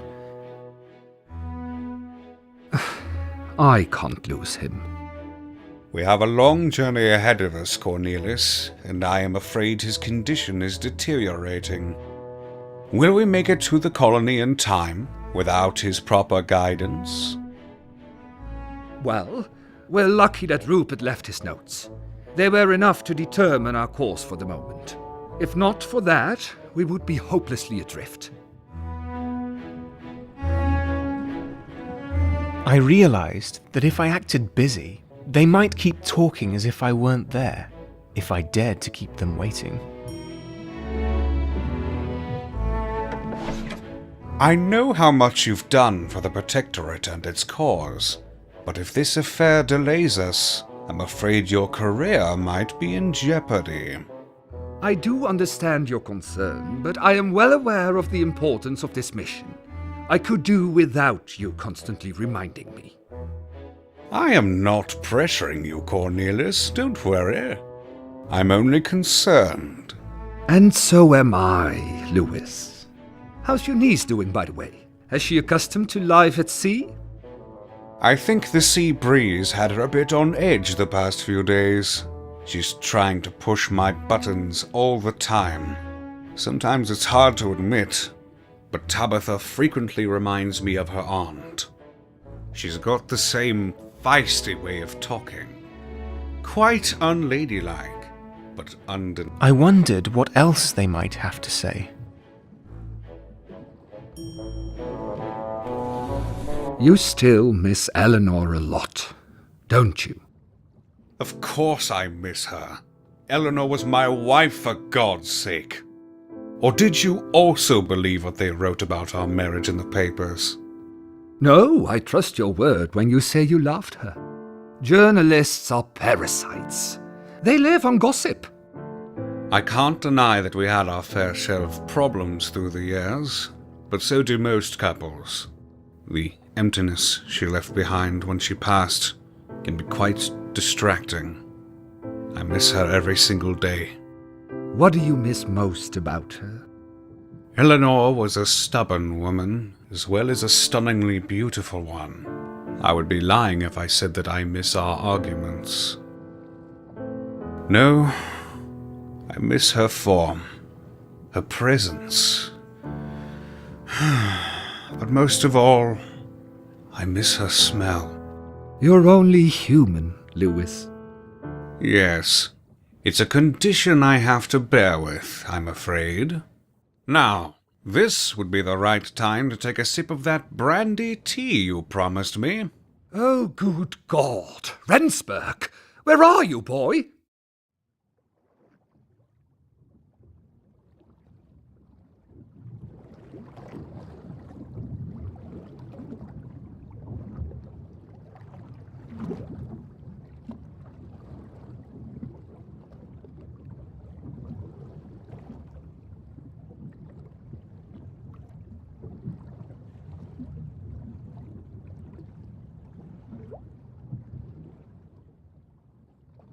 Well, it's about time.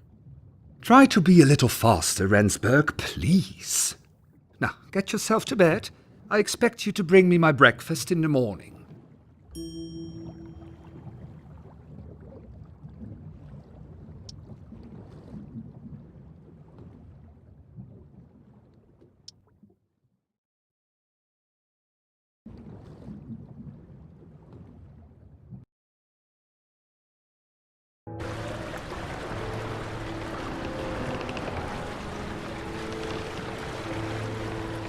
Devon! Oh, Devon, thank God you are still awake. Everybody is calling me a fool, but you'll believe me, right? Of course I'll believe you, Rob. Never let others belittle you. She's back again. I've heard her song, trying to snare me in the darkness. The she-devil wants my soul.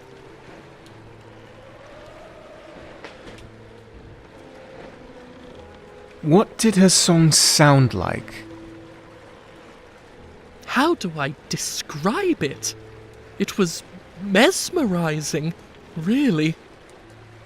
Eerie sounds of a tinkling song, without words. She's on the 'tween deck right now. Please take a look for me, Devon. Prove to the others that I'm not lying.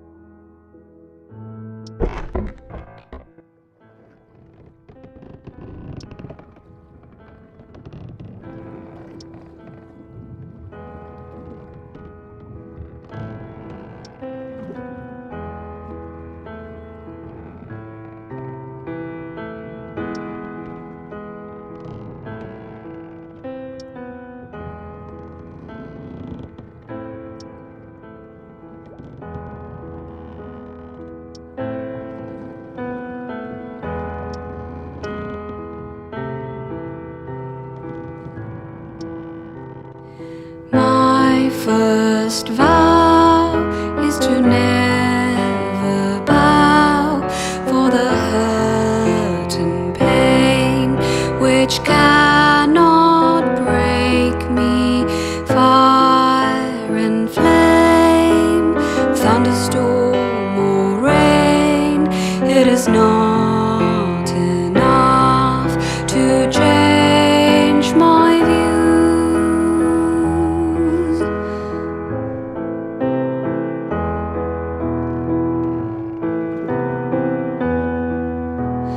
It's never been so strong, the fear that I don't belong. It's brought me to doing wrong, the fear that I don't belong.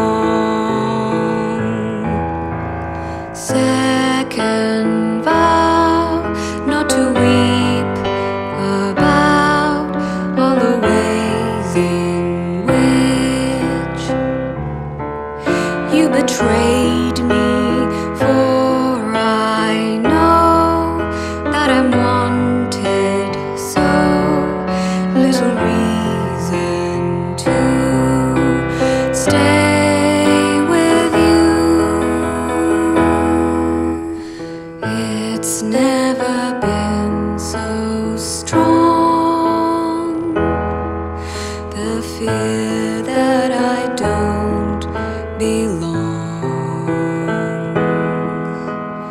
brought me to doing wrong. The fear that I don't belong. Final vow, need to learn somehow to be poised and proud. Please awake me, I did once aim to be someone that inspired those who cared for me. Ugh, terrible. Don't you think so?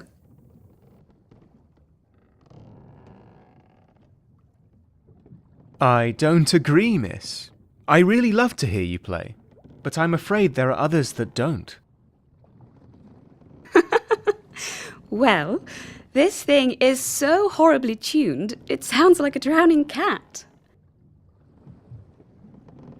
Oh, it's you! We haven't been properly introduced yet. I'm Tabitha Vesey. Nice to meet you. Devon Rensburg, was it?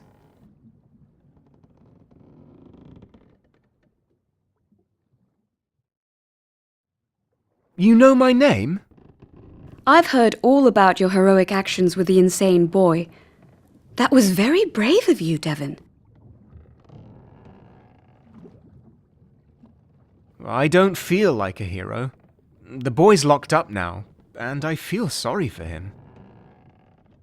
I am sure you did everything you could to protect us from harm. For that, we owe you our deepest gratitude. What was that? I've no idea.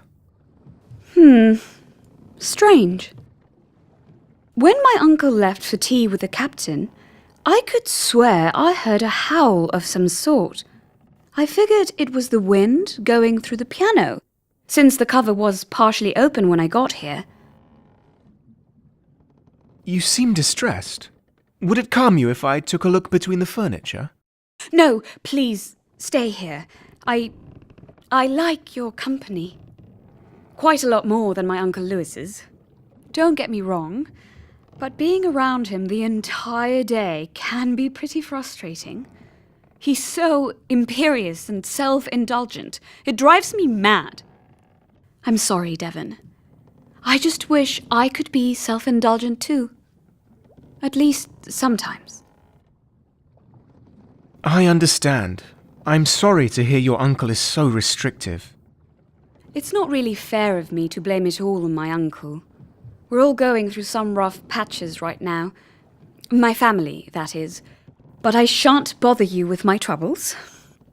Sleep well, Devon Rensburg, and thank you for your company.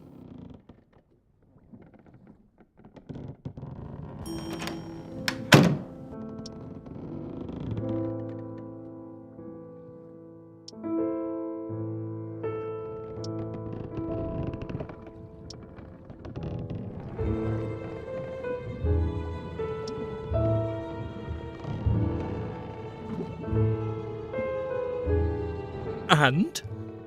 Did you find the siren?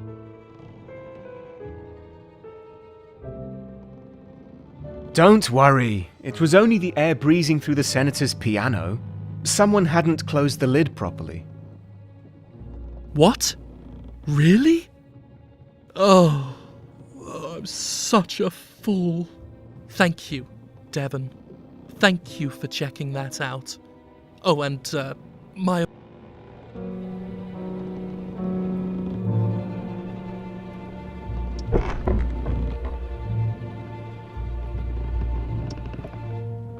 There are no ropes on a sailing.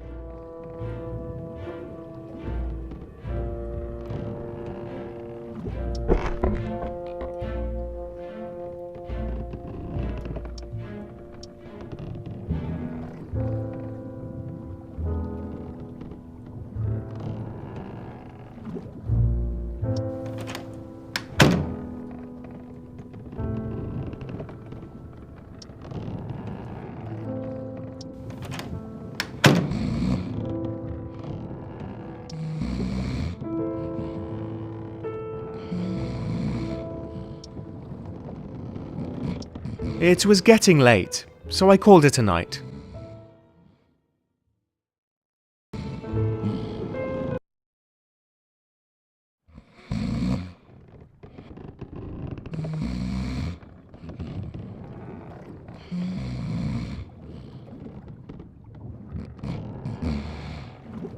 Psst!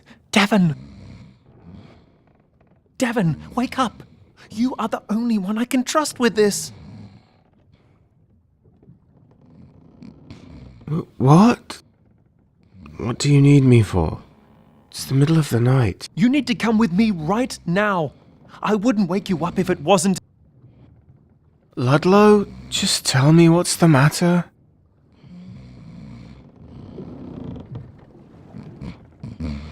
I'll explain in Caleb's workshop.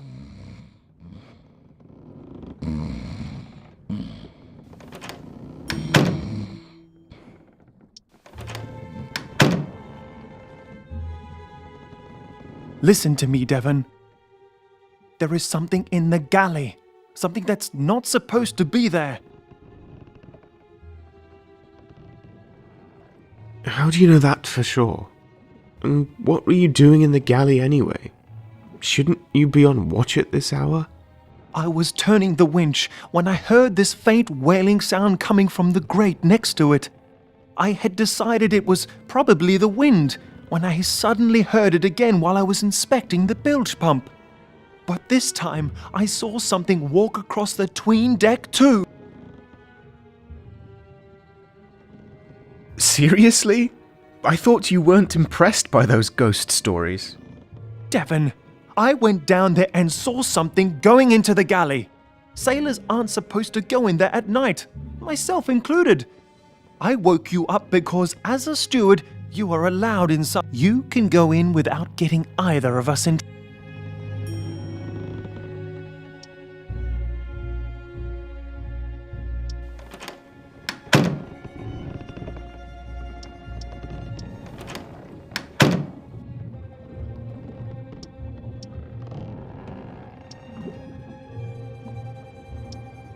It was too dark to see anything. I needed a lantern.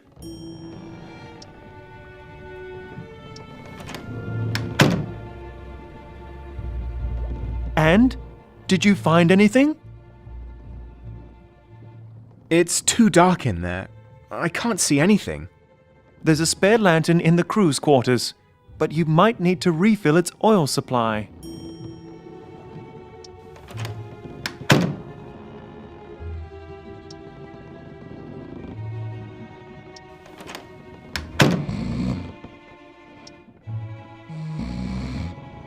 There was a lamp in the crew's quarters.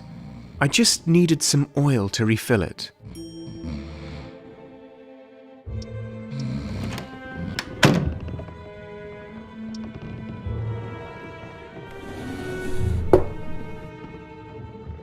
There was an oil tin in the drawer.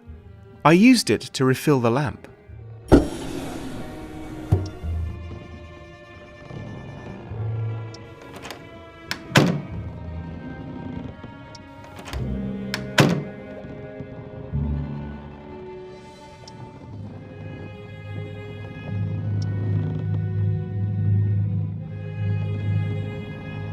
The cupboard was a mess. Someone had rummaged through it quite recently and left a trail of crumbs.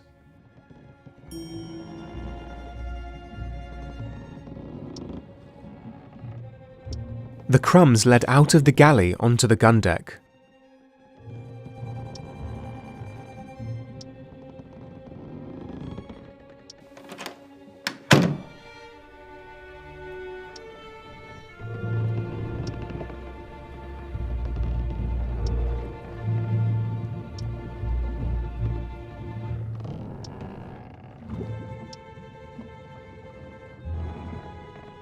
I wondered where the crumbs would lead me.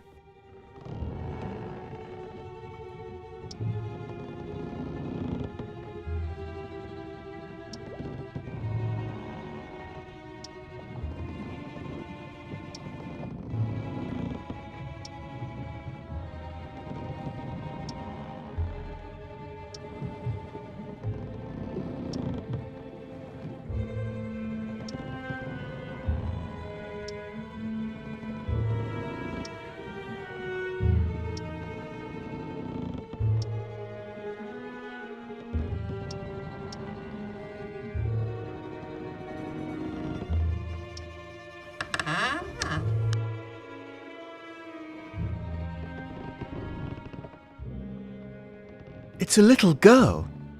But who is she? And what is she doing here? Do you think we should wake her up?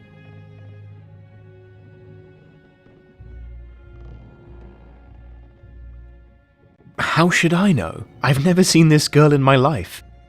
Let's ask her where she's from. No, please, don't wake her. She's only just fallen asleep. Huh? Lady Tabitha? Excuse me, miss, but do you by chance know this girl? No, I don't, but... Well, maybe I do. A little. It was a few nights back. I was stretching my legs when I found her hiding underneath the piano.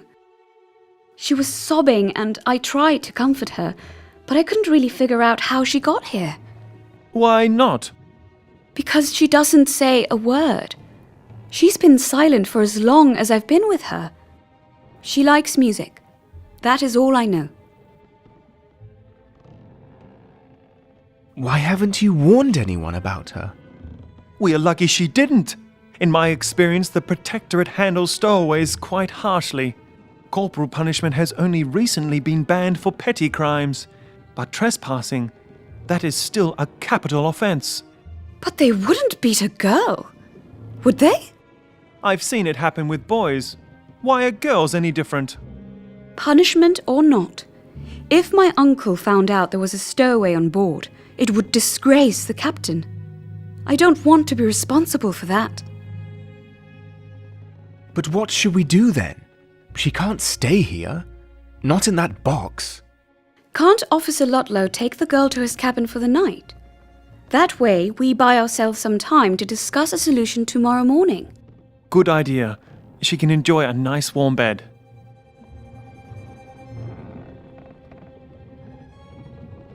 To think, she must have slept in this box for over a week now. The girl doesn't know it yet, but I think she's extremely lucky to have met you.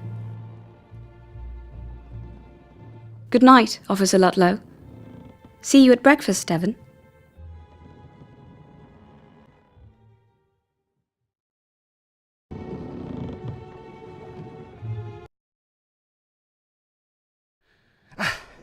Aye. What are you doing?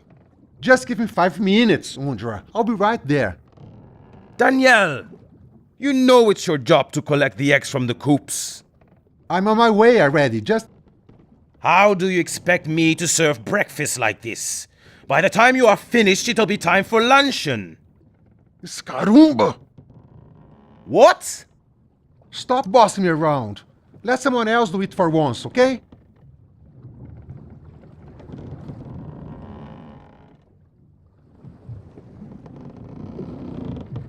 Devon, stop staring and get to the kitchen right now. Galley, sir. Getting arrogant with me? There's a pot of tea in the galley waiting to be served to Mr. Morton and his niece. Get to it.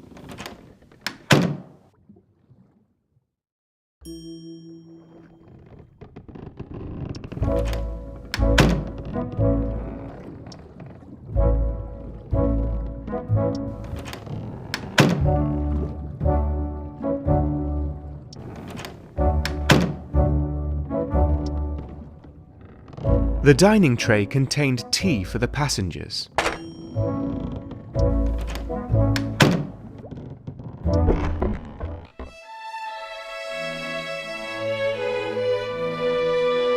Good morning, Devon. How are you?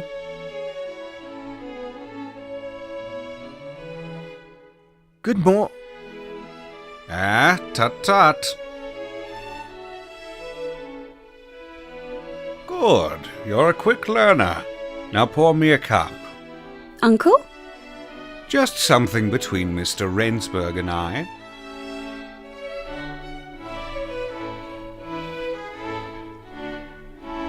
Now tell me, are you feeling well, my dear? Excuse me, Uncle? Last night you were out of bed, Tabitha. Can you please explain to me what you were doing at 3 in the morning? I was just... Go on. I'm just concerned about what you left the cabin for. I had to go and empty the chamber pot. Oh, I am so embarrassed, Uncle. You cannot ask a lady to speak such a thing in the presence of a servant. Of course. The chamber pot. Then why did I find this kerchief on my piano this morning? That is not mine, Uncle. I have no idea whom that belongs to. I've heard rumors of someone playing on my piano at night. But you were in our cabin most of the time, weren't you? Yes, Uncle, I was. Reading. The Cry of the Children by Elizabeth Browning is truly splendid poetry. Drivel, my dear. So you would have me believe there's a sailor missing his frilly hanky? I am saying it might very well be the silk of a sailor's wife, Uncle. It can get very lonely when you are away from your beloved. And, as they say, music comforts the soul.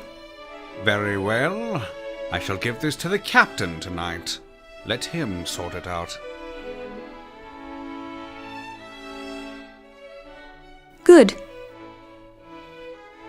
Oh, and if you, by any chance, want to play the piano sometime, by all means, do ask. I would love to hear you play, Tabitha. Thank you, Uncle. Don't mention it.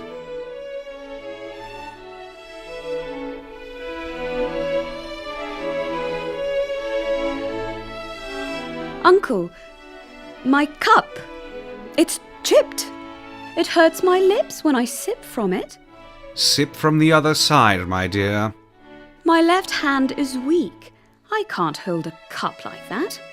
Besides, it's entirely against etiquette. Steward, take this one back to the kitchen and bring me a cup in pristine condition.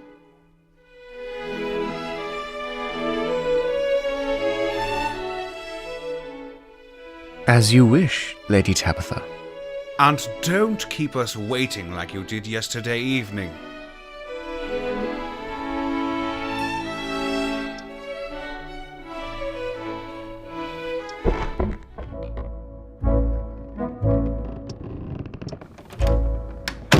Tabitha had slipped a tiny note underneath her cup, asking me to meet her on the weather deck later.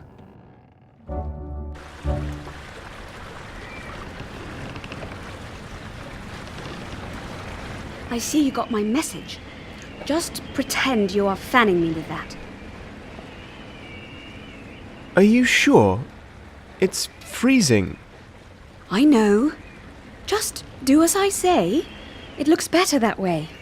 My uncle is not a man who'd sit idly for more than a minute or two, so I figured we could only meet if I pretended to read here. In case he walks by, we just tell him that you were making sure I was well cared for.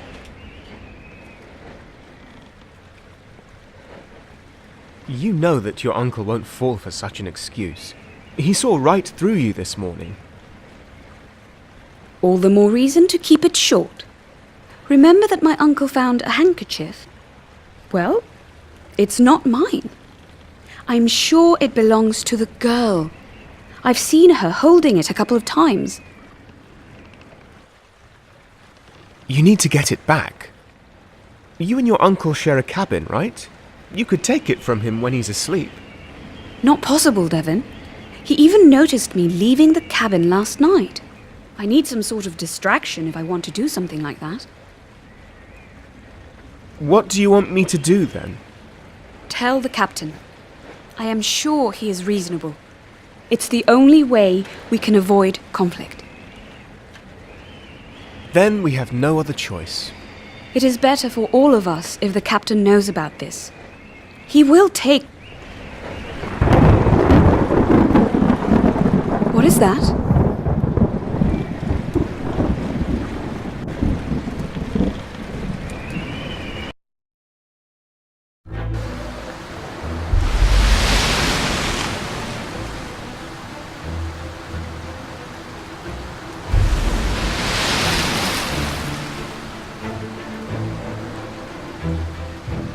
It's coming straight at us! I need all the passengers to go to the deck house. Captain Hendricks, have you seen my uncle? In your cabin, Lady Tabitha. Go to him and take him to the dining saloon right away. It's safer there. I'll be on my way. Be careful when you take the stairs. They might be slippery. Rendsburg, have you seen Ludlow? It's not his shift, so he's probably in his cabin. I need Ludlow, Rendsburg. Go get him, now. If there's anyone still below deck, get them to go to the dining saloon immediately. Unless it's a sailor. Then I want them to report to me. That's an order.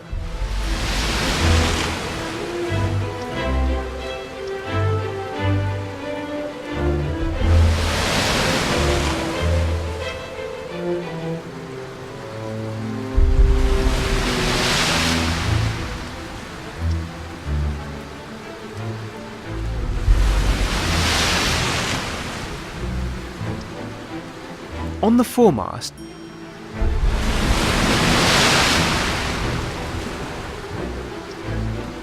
on the foremast, on the foremast,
the box was thrown on the floor.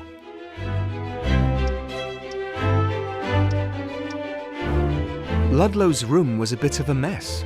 I wondered what had happened there.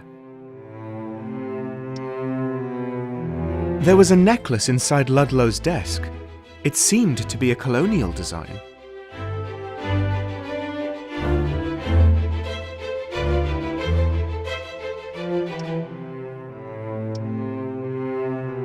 Ludlow seemed to have sealed the hole in the wall after I had spied on him through it.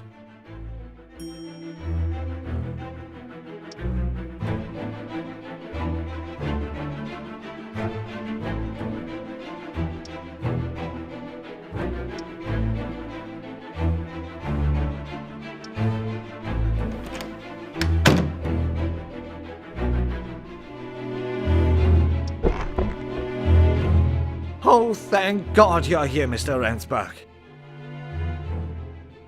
What's the matter, Doctor? Brunswick's wound is suppurating, and his body temperature is very unstable.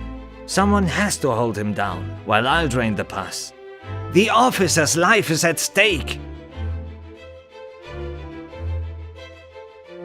I want to help you, sir, but the captain specifically ordered me to get you and the other passengers out of here, immediately. I won't go with you unless you assist me in doing my job first. If you decide to help, you can find me in Officer Brunswick's cabin.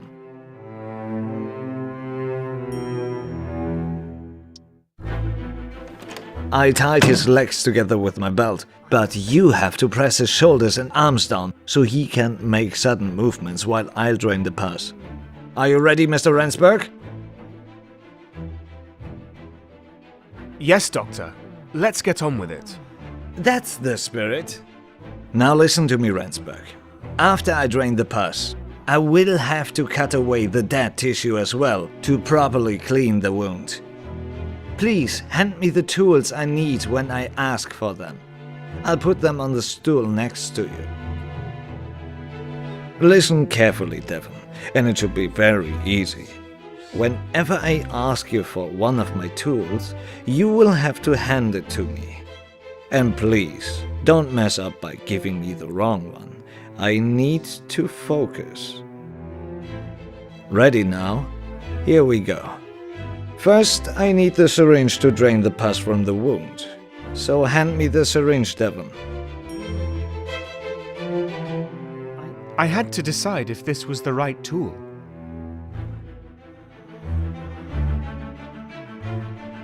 Good, that should do it. Now I need you to give me the scalpel, so I can cut away the dead tissue. I wondered if this was the right tool. I need to sew the wound shut now. Can you hand me the needle and thread? Gehrig wanted one of his tools. Don't forget to sterilize the needle by holding it in the candle flame for a few seconds.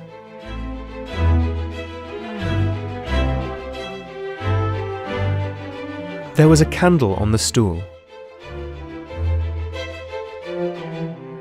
All done. Now, hand me the bandage so we can finish the job. It was one of Gehrig's tools. Brilliant, Devon. This went a lot better than I had expected.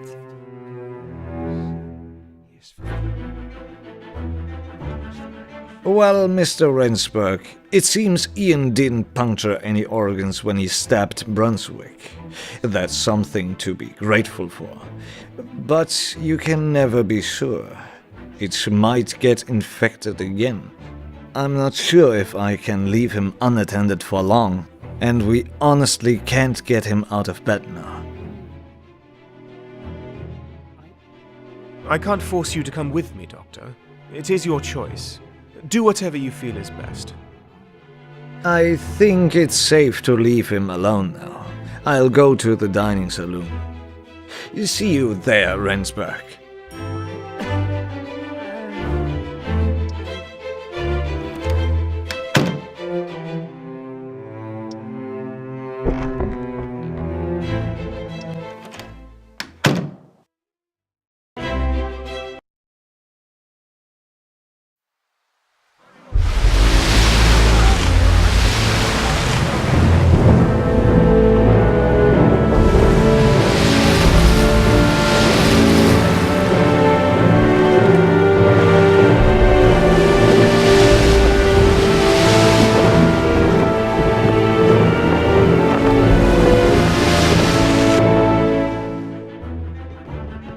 Are you saying I'm blind?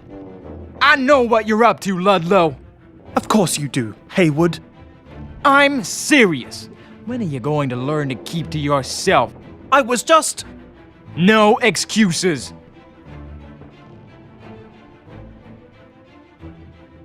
I need to talk to Ludlow. Please get to the main deck, Kaelin.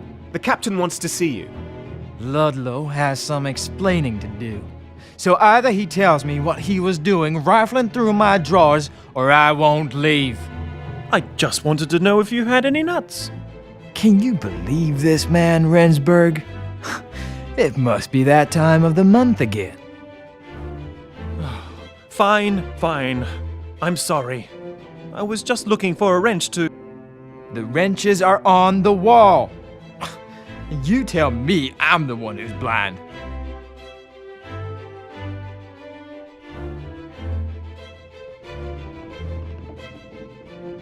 We have reason to believe there's a stowaway aboard the Herald. Ludlow was just doing a routine search of the ship. Devon, why are you... A stowaway? Why were you going through my drawers then? I don't know. I just... You're nothing but a thief and a liar, Ludlow.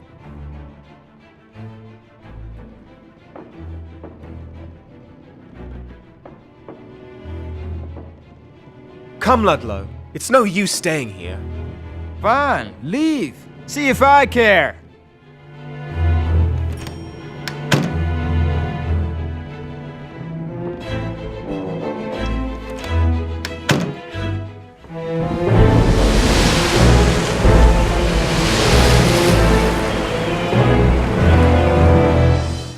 Oh, Devon, what's going on?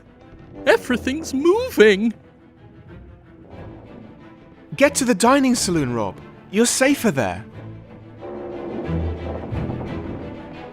Devon, we're in trouble now. Why were you going through his drawers? I was panicking and I...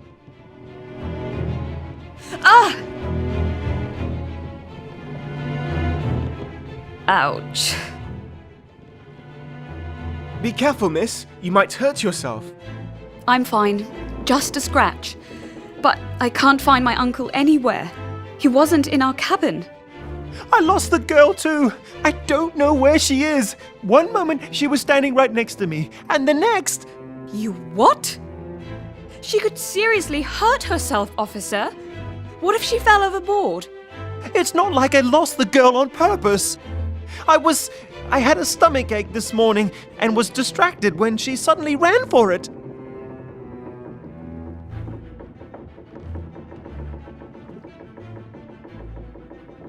Doesn't matter. We need to find the girl and Mr.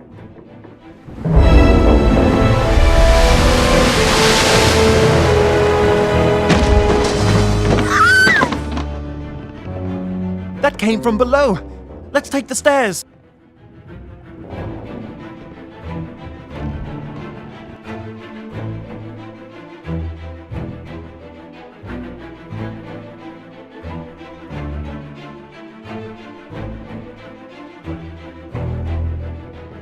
Oh, God. My little girl, are you all right?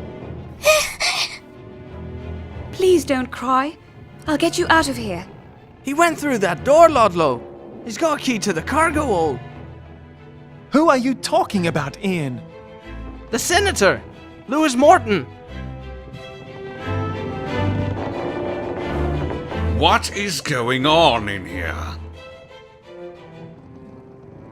We were looking for you, sir. There's a storm underway and you're in danger down here. The storm can wait.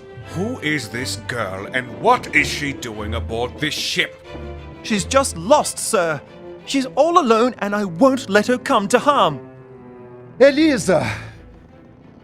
Minha menina, you are safe. I was so worried. Danielle? Who are you and what do you think you are doing?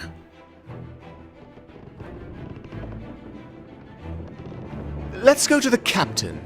He'll know what to do. No one leaves. Not before I have answers. Uncle, don't be so harsh on him. No, it's fine. Really. I can't hide it from you much longer anyway. Hide what, exactly? The girl, her name is Elisa, and she's my daughter.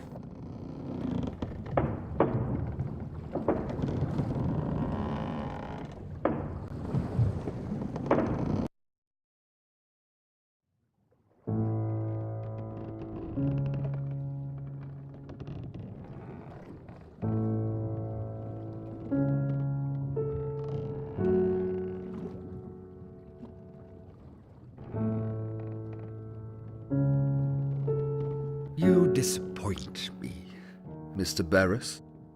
I trusted you. Even as someone from the Kingdom of Brazil, I held to believe that you had changed your ways. So, you know where I'm from? Your accent betrayed you. Although I have to admit, if Mr. Roberter hadn't told me about his suspicions, I would not have been convinced. Why was I not arrested then? All refugees to the free world are welcomed by the Protectorate and its allies. Your heritage is not a crime, but human trafficking is. She is his daughter, sir. Doesn't matter, officer. This man smuggled a human being aboard a government-chartered ship with immeasurable danger to her safety. Harboring a stowaway is a capital offense. That it is, and therefore I'm taking appropriate measures. Mr. Barris, you will stay under strict surveillance until we arrive in the eastern colonies. There you will be delivered to the authorities in waiting for your trial. Excuse me, Cornelis? He poses no danger, Lewis, and I need my crew. Please let the authorities handle this. You are the authority on this ship. I am an authority on this ship. We sentence him here, right now.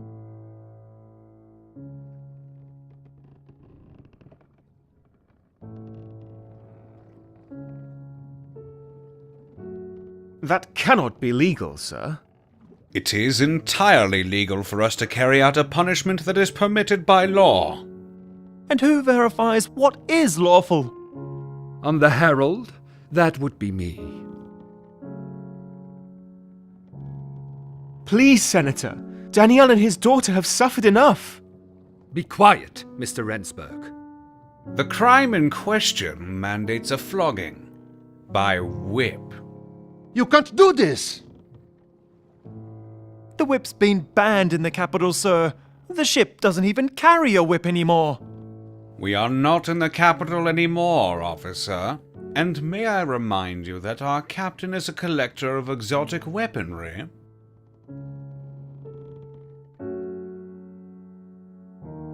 There must be another way, sir. Indeed there is. The captain has a rattan cane, an object often used in the eastern colonies to flog criminals. It would be an excellent choice in this case. You want me to get a rattan? Fair enough. If they do it in the colonies, why can't we?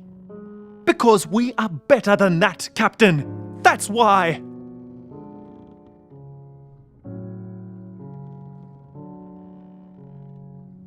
Are you sure it is lawful? What does the law say exactly, Captain?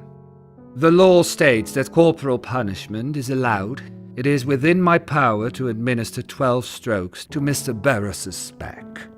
This has taken long enough. The captain has every right to punish Mr. Barris for his crimes. Take Mr. Barris to the weather deck, officer.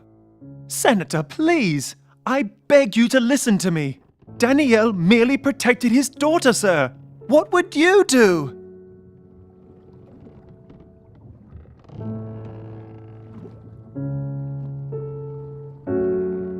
I wouldn't lie. Besides, I have no daughter.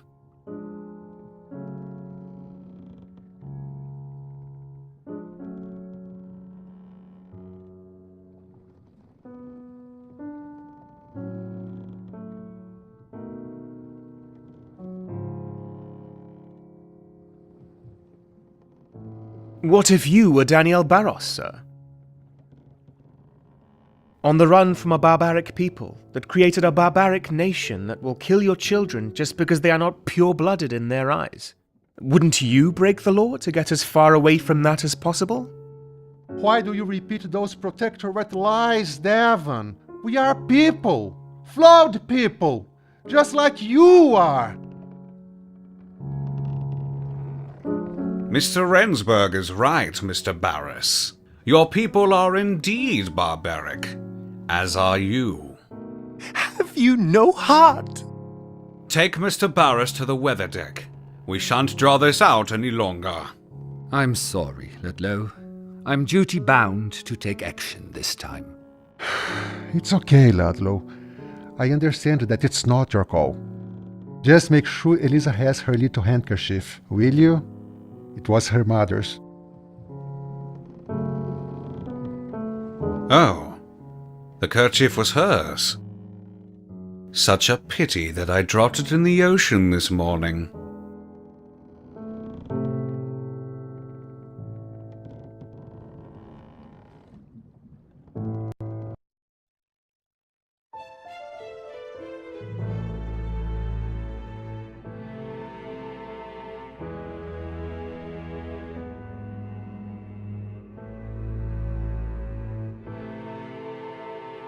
Trying to protect his daughter, Daniel had brought himself into harm's way.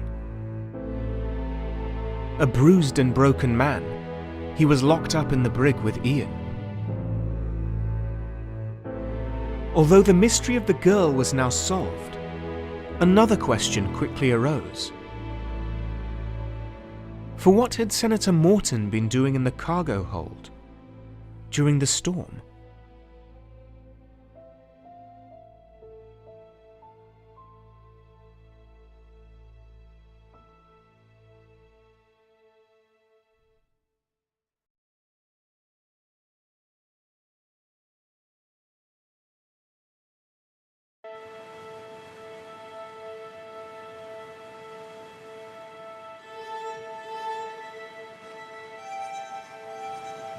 Did you truly believe you could bargain with a protectorate senator? Well, it was worth a try, wasn't it? You failed, Daniel. There's no reward for trying. Really, I expected you to be better at this. Are you willing to prove yourself to me, Devon? What do you mean? Prove myself how? Answer me. Did you or did you not rummage through my strongbox while I was away? Yes, I did. Did you read the articles? Yes, I read a newspaper clipping. Good.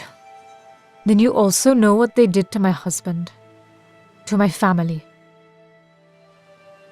I think I understand. Do you? So you know how it feels to lose all that you hold dear? The protectorate took my kingdom from me by murdering my husband, the Raja of Mishra.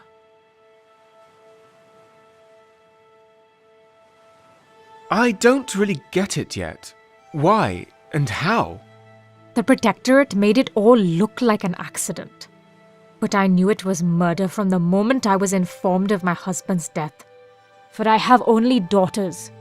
Without a legitimate heir, the doctrine of lapse made sure that the rule of our entire state would fall to the protectorate. I'd have expected you to put up a fight. Oh, we did. And paid a high price for it. When I refused to leave my people, protectorate forces marched on the palace. They butchered almost all of my household staff, the Raja's second and third wives, even some of my daughters that didn't want to flee with me. I left them, Devon. I left my children to die.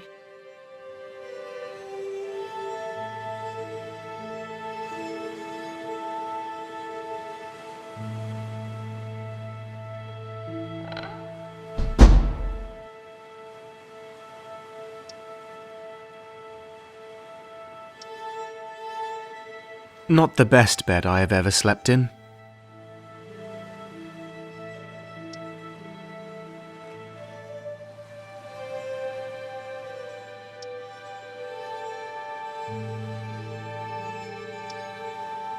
What are these? Candelabra?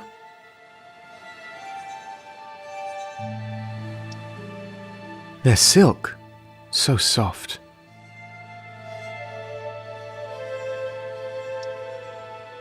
Not the best.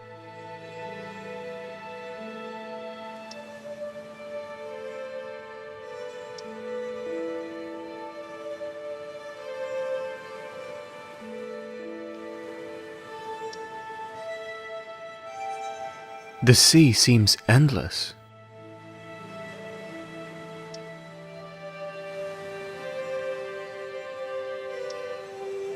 How did I end up in this again?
My ancestors made these murals. They tell stories of a resilient people that lived off the land, a people that overcame many hardships, even in their darkest hours. The stories used to instill in me a sense of hope for our future. But I am losing faith, Devon. What do you want from me? Look around.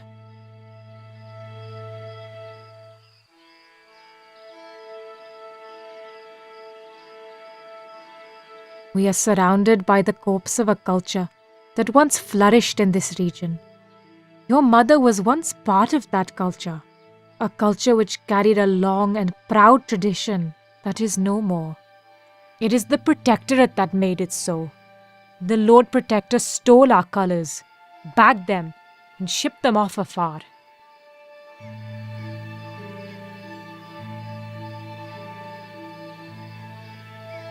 And now the cockerel is brandishing our plucked feathers right under my nose, taunting me in the hope that I lash out. As tempting as it may be, my people can't afford that.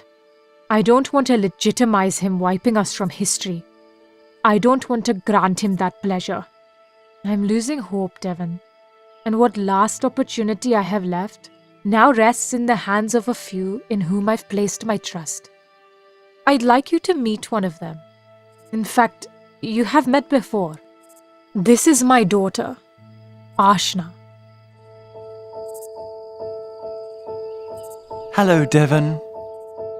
It's good to see you've recovered.